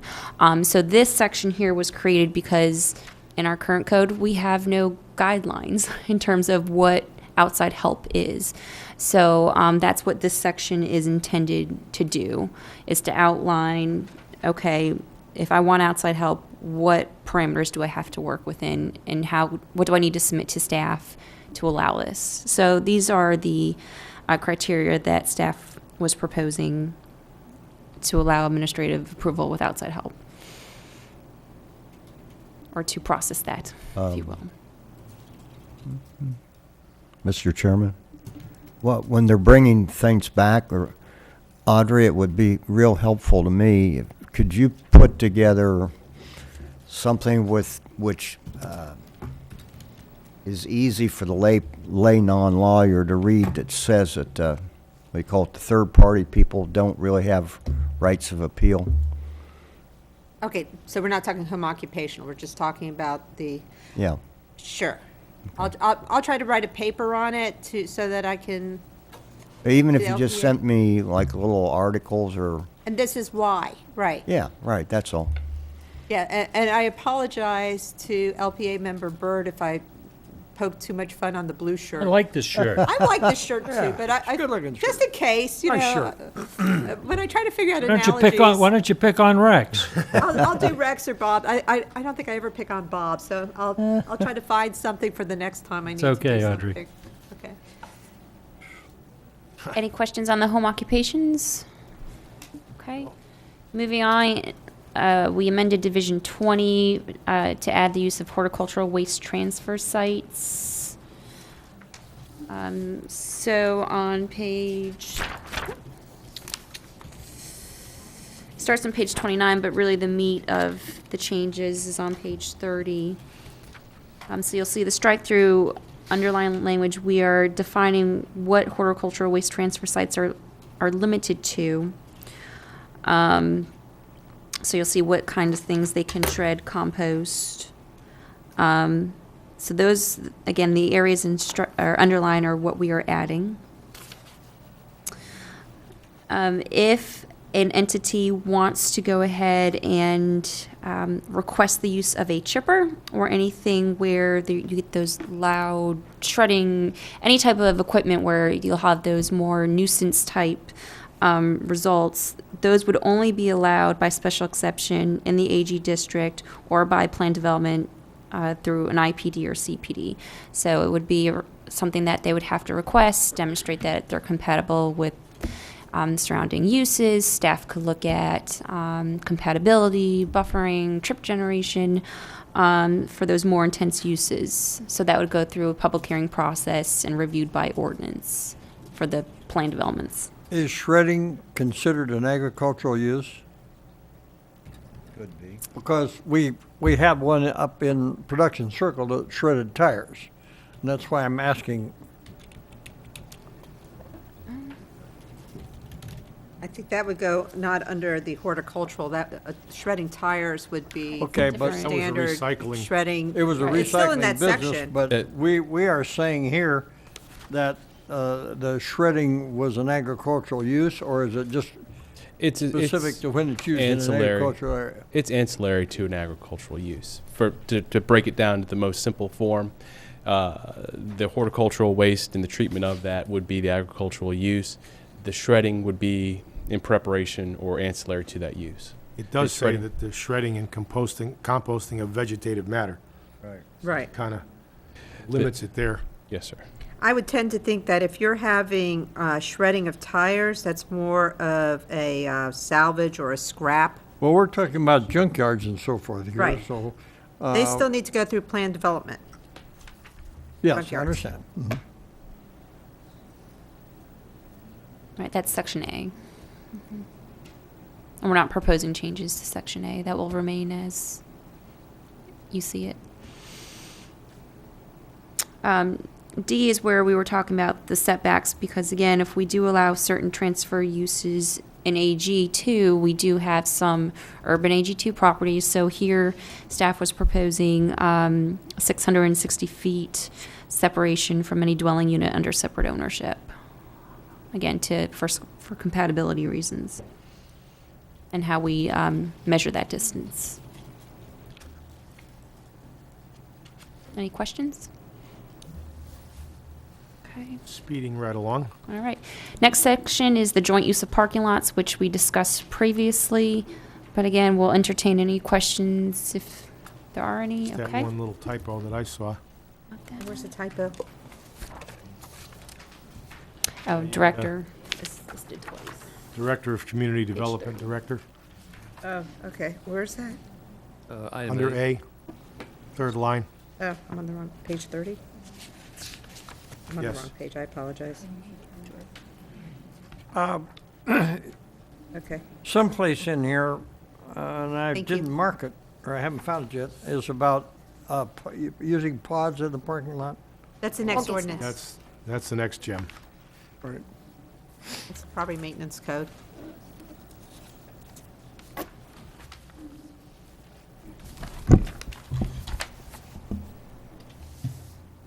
Well, you might want to put pods in the parking lot.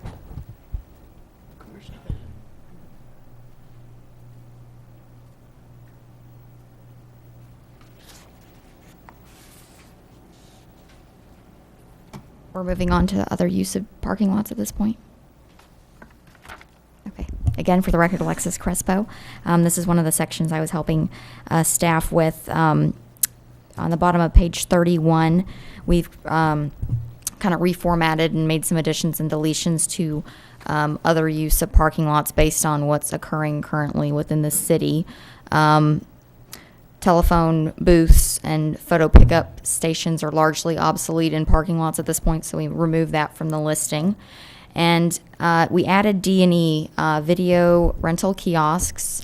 That would be your Red Box, the things that are popping up at your CVS's, your grocery stores, really with no permitting and no surety that there's parking to accommodate those uses. Because whenever I go to one, there's a line of 10 people waiting to get their movie. So with this addition, that would be required to go to staff and prove that there are additional parking spots within that parking lot to accommodate that use. E is something we're working on, mobile food vendors and hucksters, and based on some emails we saw, and this is going to come back to you in a couple of months here, I think we're going to be removing the term huckster altogether from your land development code due to I didn't the think we had those anymore. negative connotation associated with that. The intent of that terminology is really your mobile food vendor trucks and carts. So really moving forward, and when we bring this back to you, you won't see that term in that listing. And Alexis, if I will, just so everyone knows, hucksters are defined under your non-store retailers group 3. And when you go to your commercial districts, non-store retailers group, all groups are permitted by right in a couple of commercial districts. So we're not adding any more places for this to be allowed. I just want to make that clear because I know that was part of the public comment. And actually, what we're working on now is to limit that more clearly within your land development code, so it's very clear where those uses can occur and how they can occur. So more to come on that subject entirely. So also the mobile food vendors would need to indicate that there is adequate parking for that use, because right now they're just popping up without necessarily the parking to service that. Were there any questions on that item? Yes, sir. I've got a question. If you have a parking lot that's, let's say it's by zoning, it's got some commercial classification, will this thing allow an administratively approved food vendor stand or a video rental or whatever stand to go in any parking lot, or is it strictly, so I don't have a problem with being able to do that in big parking lots downtown. I would have a problem where in a more or less residential neighborhood, there's a parking lot. And all of a sudden, they're able to put something in there. I'm thinking that that's not good for the neighborhood. Right now, as I said, the mobile vendors and the hucksters are most appropriately classified, and a huckster is actually listed as a non-store retailer group 3. So when you go to your commercial districts table, we look at, okay, non-store retailers, and they are allowed by right, okay, in a C1A district, C1, C2, and CC district. Okay. So if someone comes in with a permit to apply for that use, our code allows it, staff can't necessarily deny it. Right. The purpose of this section is for when they do come in, it allows staff to actually review it. So we're not allowing any more than what's already allowed in the code. It's just, this is just outlining a process for us to Okay. actually approve that use. That's very So helpful. it's permitted. Got it. All right. Moving on to section 2020. There were a number of changes to the parking requirements for various uses throughout this section, and they were based upon Lee County's recent parking analysis and reductions. They spent the better part of a year, if not more, analyzing their parking lots, going out to parking lots at various hours of the day, because we've become aware over the past few years that we're grossly overparked. Most of your larger retailers are parking for Christmas Eve shopping. They're not parking for your average day. So we were able to go through and, for the most case, reduce parking 10 to 15% for various uses. There's no substantial decreases to the parking. It's just simply based on data and analysis provided to us directly by Lee County, that basically many of our uses were currently overparked. So I can go through those separately if you'd like. If you have any questions regarding any specific uses. I hate to be the typo guy, but Sure. under commercial uses on D, Yes. you've got an underscore on spaces, and it should be a strike, or it's not going to read right. Correct. Thank you. Where's page you on, Dawn? Page 33. 33, D, first line, the end.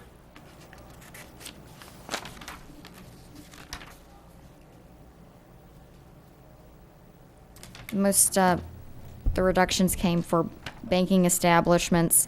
There were quite a few under the restaurant uses. A very slight reduction in our medical office. We did add a parking space requirement for the mobile food vendors on page 34, and again, we'll remove that term huckster.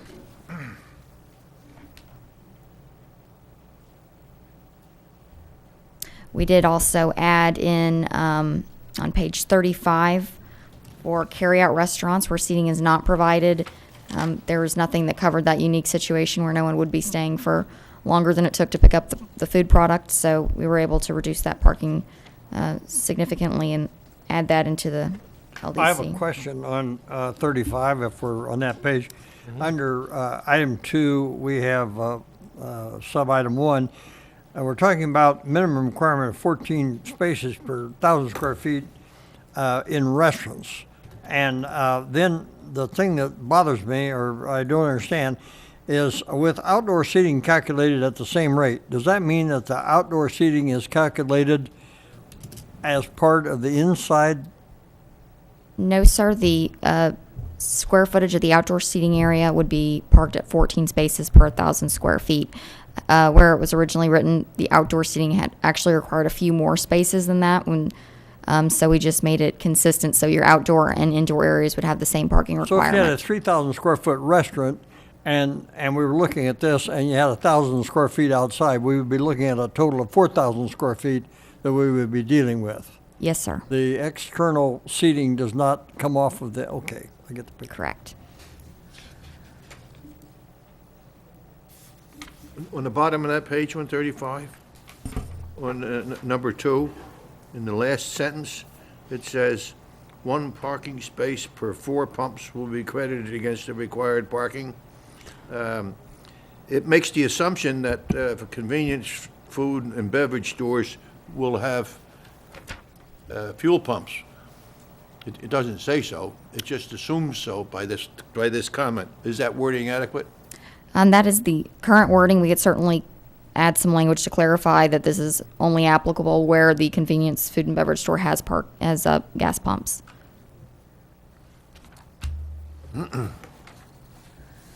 One of the things that we have not addressed here, and I don't know if this is a place for it or not, But I notice in many of the, for example, in the drugstores and the restaurants and so forth, they have a designated parking lot, but yet half the time it's used by trucks because there's no separate loading zone or anything, and a great deal of the parking lot is taken up by a semi-truck unloading beer or something every for 3 hours every afternoon.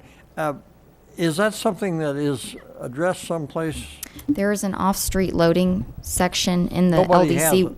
We did not propose any revisions to that as part of this round, but I'll look to staff to.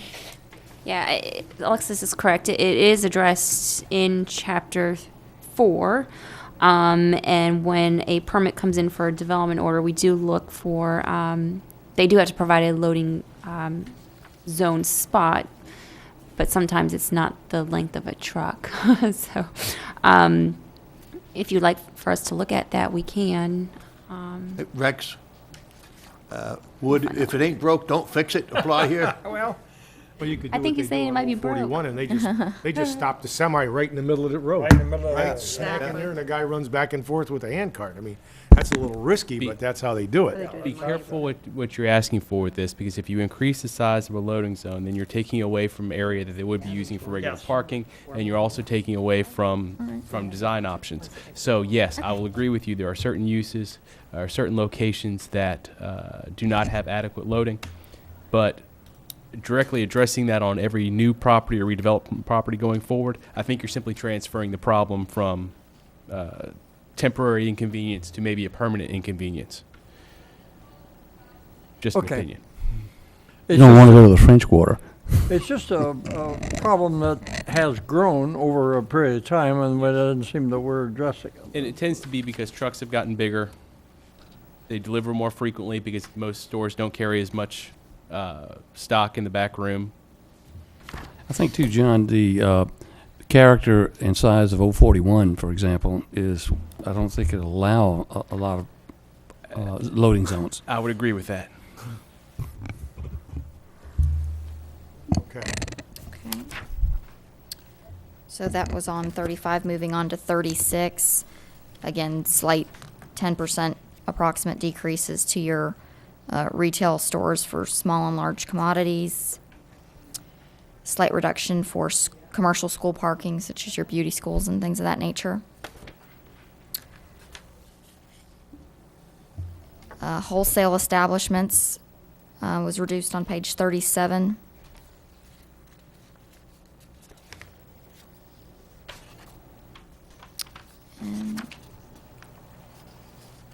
And then moving on to 39, I believe, is the next change for your indoor recreation facilities.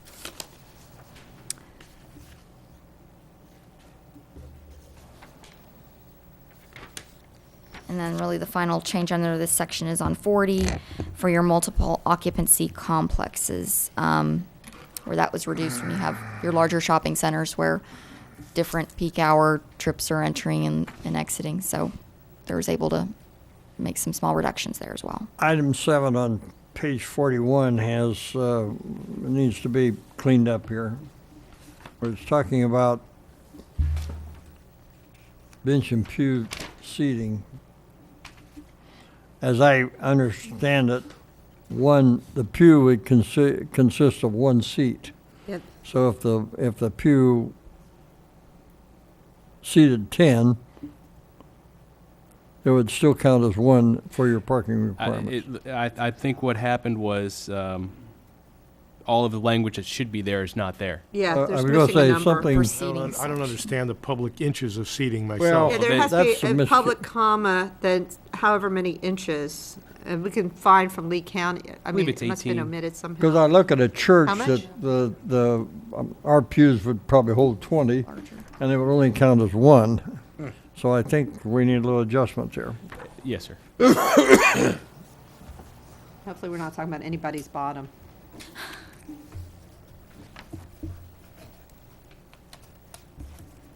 Be on 42 for the next. Yeah, the next section is this is the one I referenced as I had more difficulty. It's a staff recommendation. I was playing planner on some of this. On page 42, Staff recommended an encroachment to allow for stairways and steps to go into the setback. The language that I added was the 7.5 feet, because there are many places that have 5 feet setbacks. And if you're looking at a 3 foot into the setback, 4 feet, I mean, I don't know where the fire folks are on this, but it's not like the walls are separate, there's the fire rating. I just saw it as getting into one hazardous as well as canyonization type situations or scenic corridor type, or, space inside. Depends on your feeling on setbacks, but I felt strongly, so I put 7.5 in. Yeah, I think the life safety code discusses, means of egress and these steps and so forth. In terms of the public way, and when you're exiting, you have to spill out into larger areas and can't be encumbered. So it might be something to take a look at and see if there's any contradiction to any of those type requirements. Yes, sir. I've already made a note to go back and take a look at it. I don't think I have any problems with the suggestions that Audrey's proposed, Right. but it may not even be enough. There's another area that you want to look at, which I think is what Audrey was talking about, and that is in the building codes generally, depending on the type of construction, there's different spacings you've got to be apart so that if there's a fire, it doesn't quickly transfer over. And Yes, sir. Audrey and I are on the same page on that. So. I think that what you're going to see that comes back to you is going to be a limitation on the amount of area that can go into that setback, maybe an overall separation between buildings, and maybe a distinction between uses in the setback, And or height.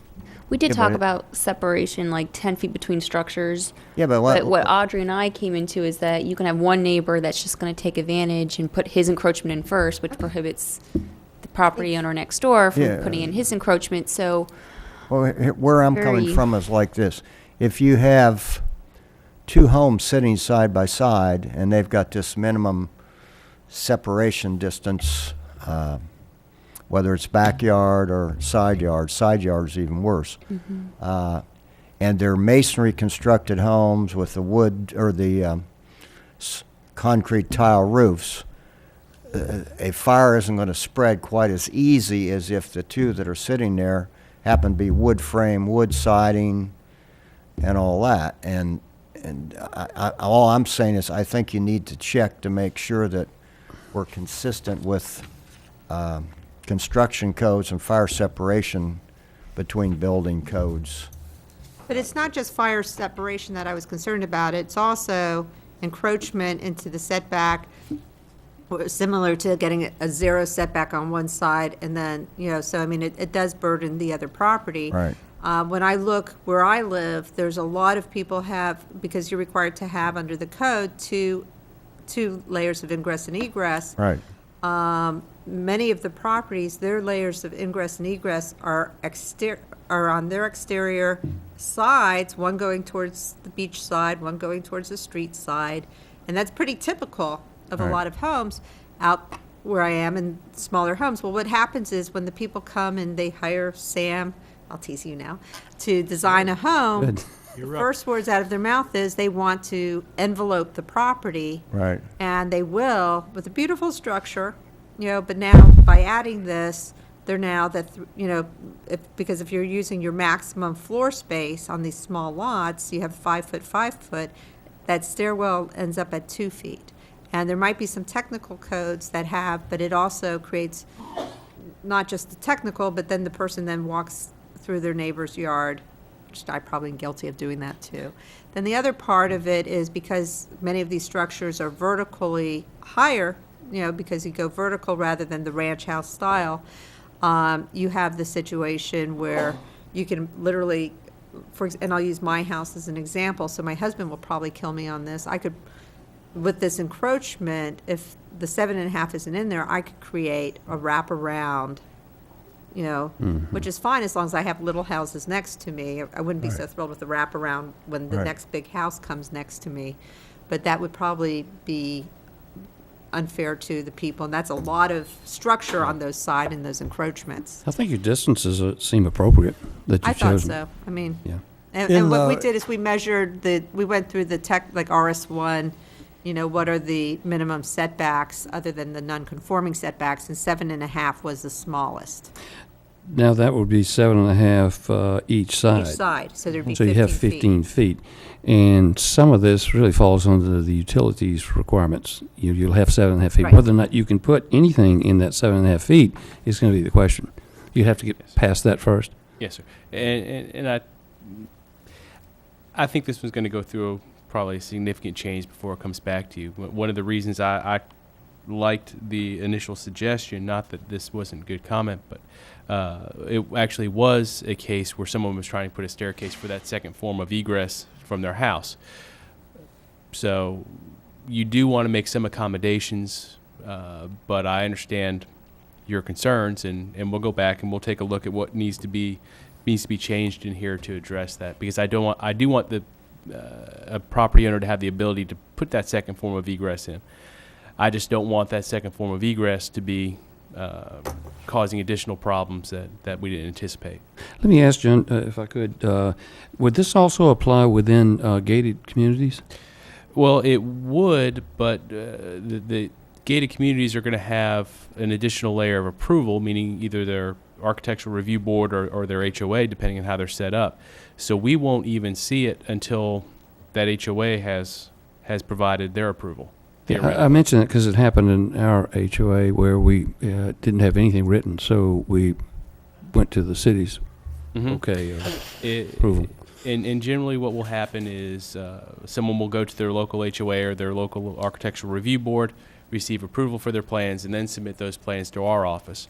Okay. Sometimes we have to remind them of the order, so they've got to go back and get that approval. But I don't like to review anything in a gated community where I know there's an association before I have written Correct, that's right. approval of their board. Okay. Next. 2472, I believe. The next one is underneath that mechanical equipment.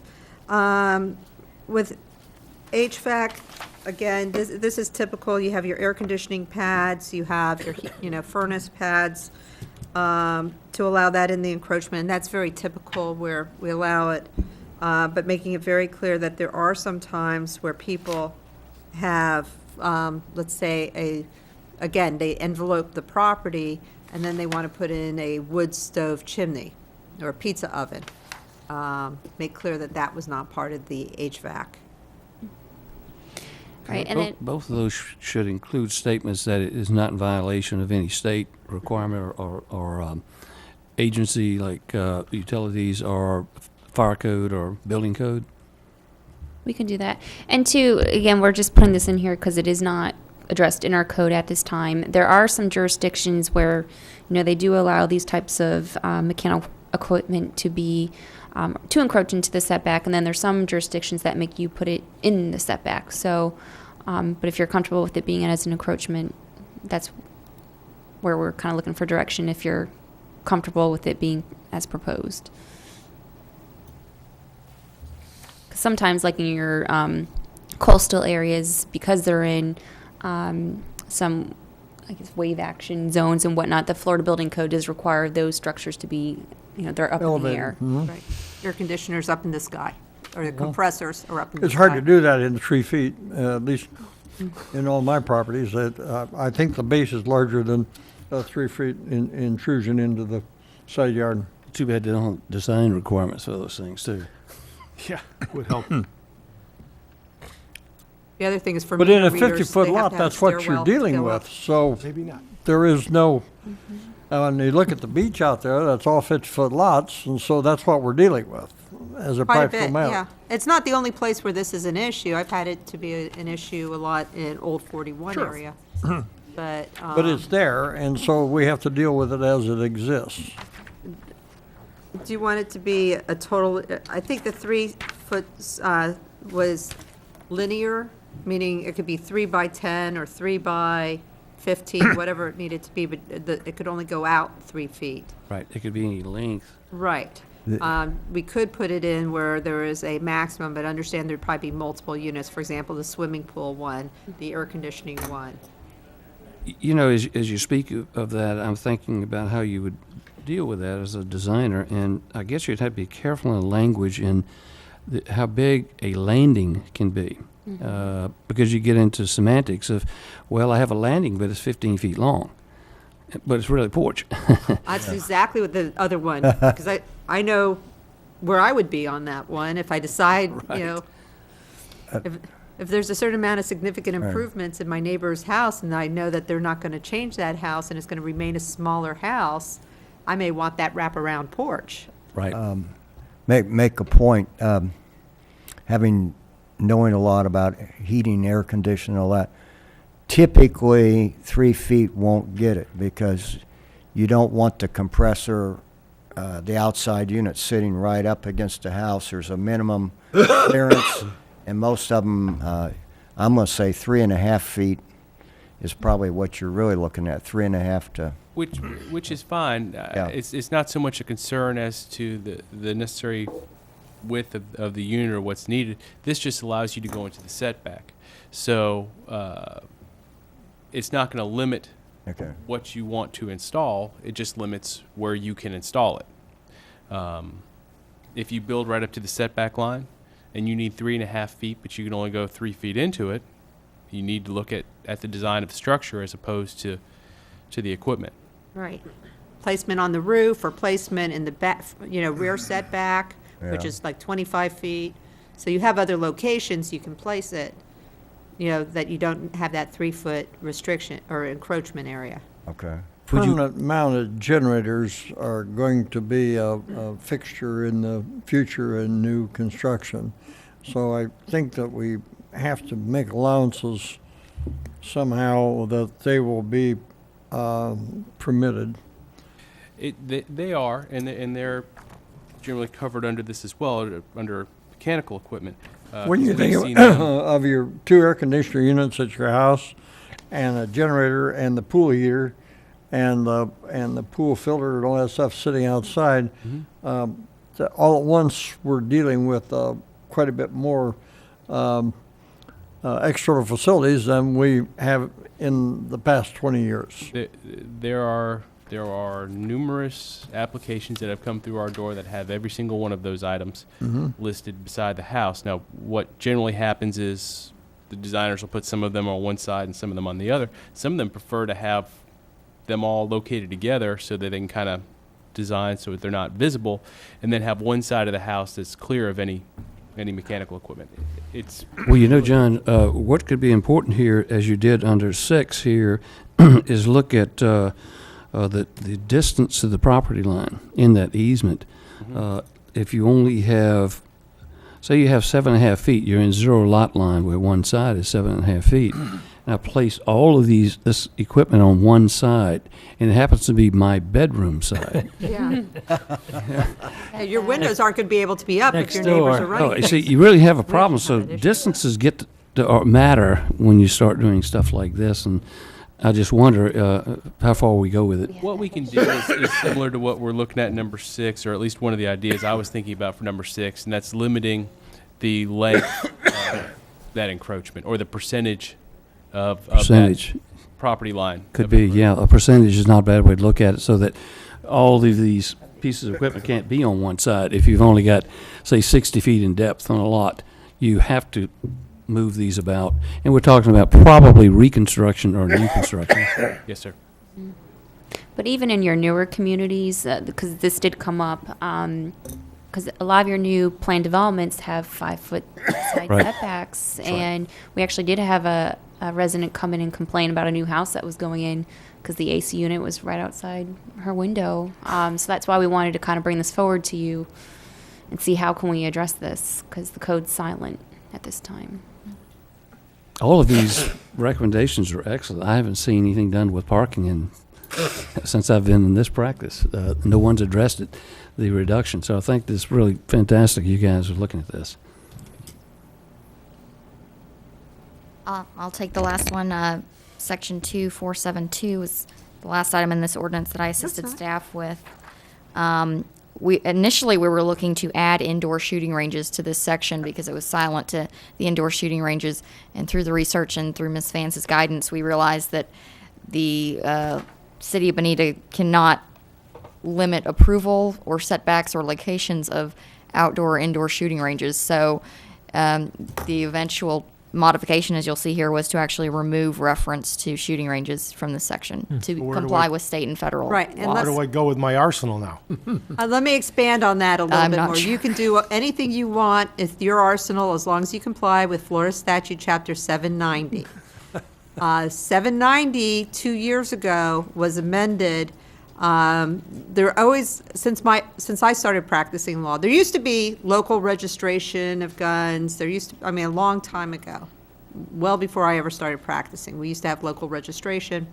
By the time I started practicing, they had already put a preemption on local ordinances from regulating guns. Then, through the blessing of our legislature in 2010, they changed the rule so that if we have reference to guns and somebody finds it and somebody wants to challenge us, I being the city, not I personally, but there is some personal stuff in here, could be responsible up to $100,000 in costs for that person who has found that, as well as for my local elected officials who said, darn it, we want to have this regulation in there. They could be found personally liable and forfeiture of office. So they could actually boot the council members off for having things in. So we went through, I had a law clerk and I go through and take out of things from our ordinances. And my favorite example is we have no right in our park ordinance to prohibit somebody from bringing a gun to a park.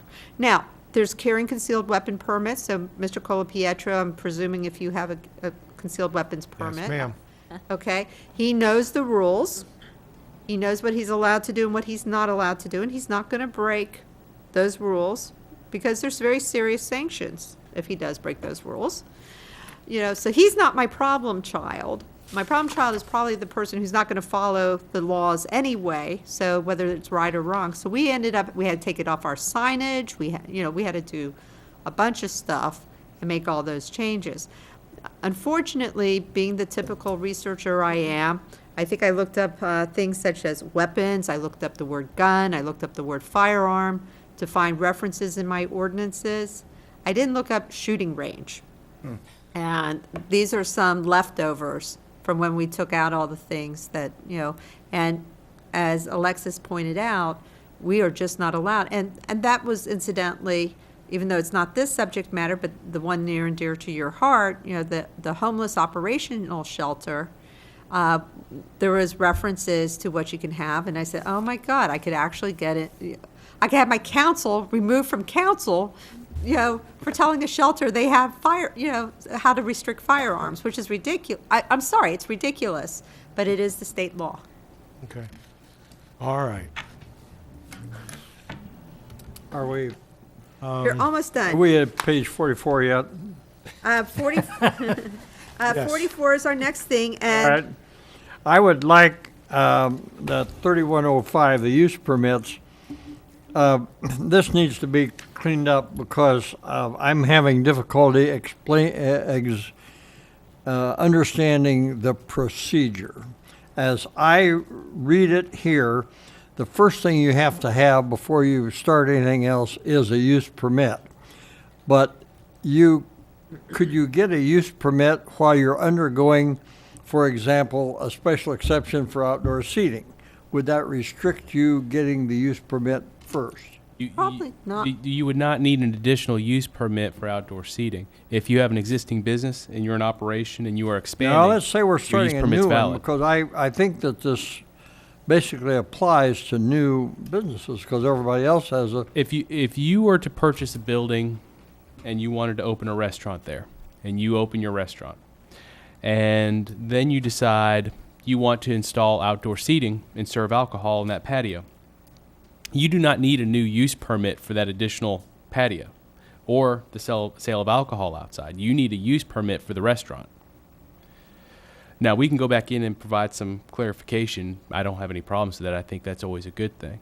But in terms of an operating business that wants to expand, unless you're taking in, going to a different location, your use permit is valid. Okay, but it says you have to have the use permit first before you apply for any additional permitting or business license. And let me go here. Business license receipt is what we used to call local occupational license Yes. tax, Chapter 205. And Chapter 205 is, you're supposed to pay your $35, unless you're a real big business, then you might have to pay the $100.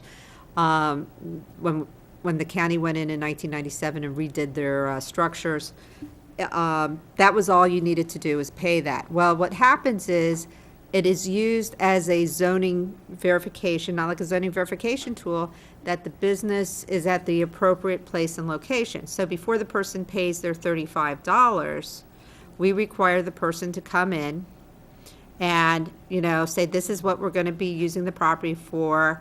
We look at the zoning and say yay or nay. A great example of one where we did run into a problem when the city first incorporated, you guys might remember it.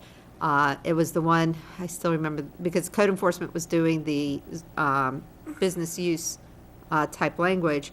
It was a place, and had a sign off on it for the tax collector. It was a video store, and it had the name Extreme Video, at which point the code enforcement officer presumed that Extreme Video had something to do with sports and sports paraphernalia. The facility did not have to deal with sports and sports paraphernalia. It would not be permitted under the zoning ordinance as existing or under in current. Yes, it did not contain sports well, not what I consider a sport, that I don't want any good jokes here. So that is a requirement, because what it does is try to get businesses that aren't supposed to be somewhere not at that location. It is a building code requirement, so it's already in Chapter 5. So if it was a new building, it's a no-brainer. The problem is shopping strips where there's a change of use. It's to make sure that that new occupant, whatever the type of business, will meet the requirements of the zoning, and there's no separation requirements. So you would have problems in restaurants where there's alcohol, because if it's 500 feet close to a existing facility, say a daycare, there may be a problem that would come up, and that's where we would find out that these are problems. And signage. Signage? Yeah, but you have to have this Permit. before you make any. It's a sign-off, yes. Yeah. This is just a sign-off, and it's an easy one. It's a no-brainer in the building code because it's already in the building code. It is more of a problem in existing facilities that aren't getting a commercial permit, aren't doing any remodeling, and there's just a new tenant. And this makes it clear that the new tenant has to also come in here and get that sign-off. Because we had an industrial condo park that was having some issues with some tenants, and code enforcement couldn't cite them anywhere in the land development code or city ordinance because we didn't have it. So this is one of the other reasons why this is in here. So code enforcement can go ahead and make sure that they get their use permit, they're occupying the building in accordance with fire codes, building codes, and they have their business tax receipt. This is all new. This is new, correct? It's new, but it's existing elsewhere. It's just catching up Existing on the practice. loophole. No, it's in Chapter 5, but it's just catching that one last loophole. I don't know, it just seems a very formidable We'll go back and we'll start looking hoop at. to jump through. I think If it sounds that's what worse. we need to have in order to make the system work, I'm very much It's a in good way to agreement catch with it, but it things. just looks like a big hoop. It's an existing practice that's required. It just makes it very clear in which code provision, because when you have a change of occupancy, it is required.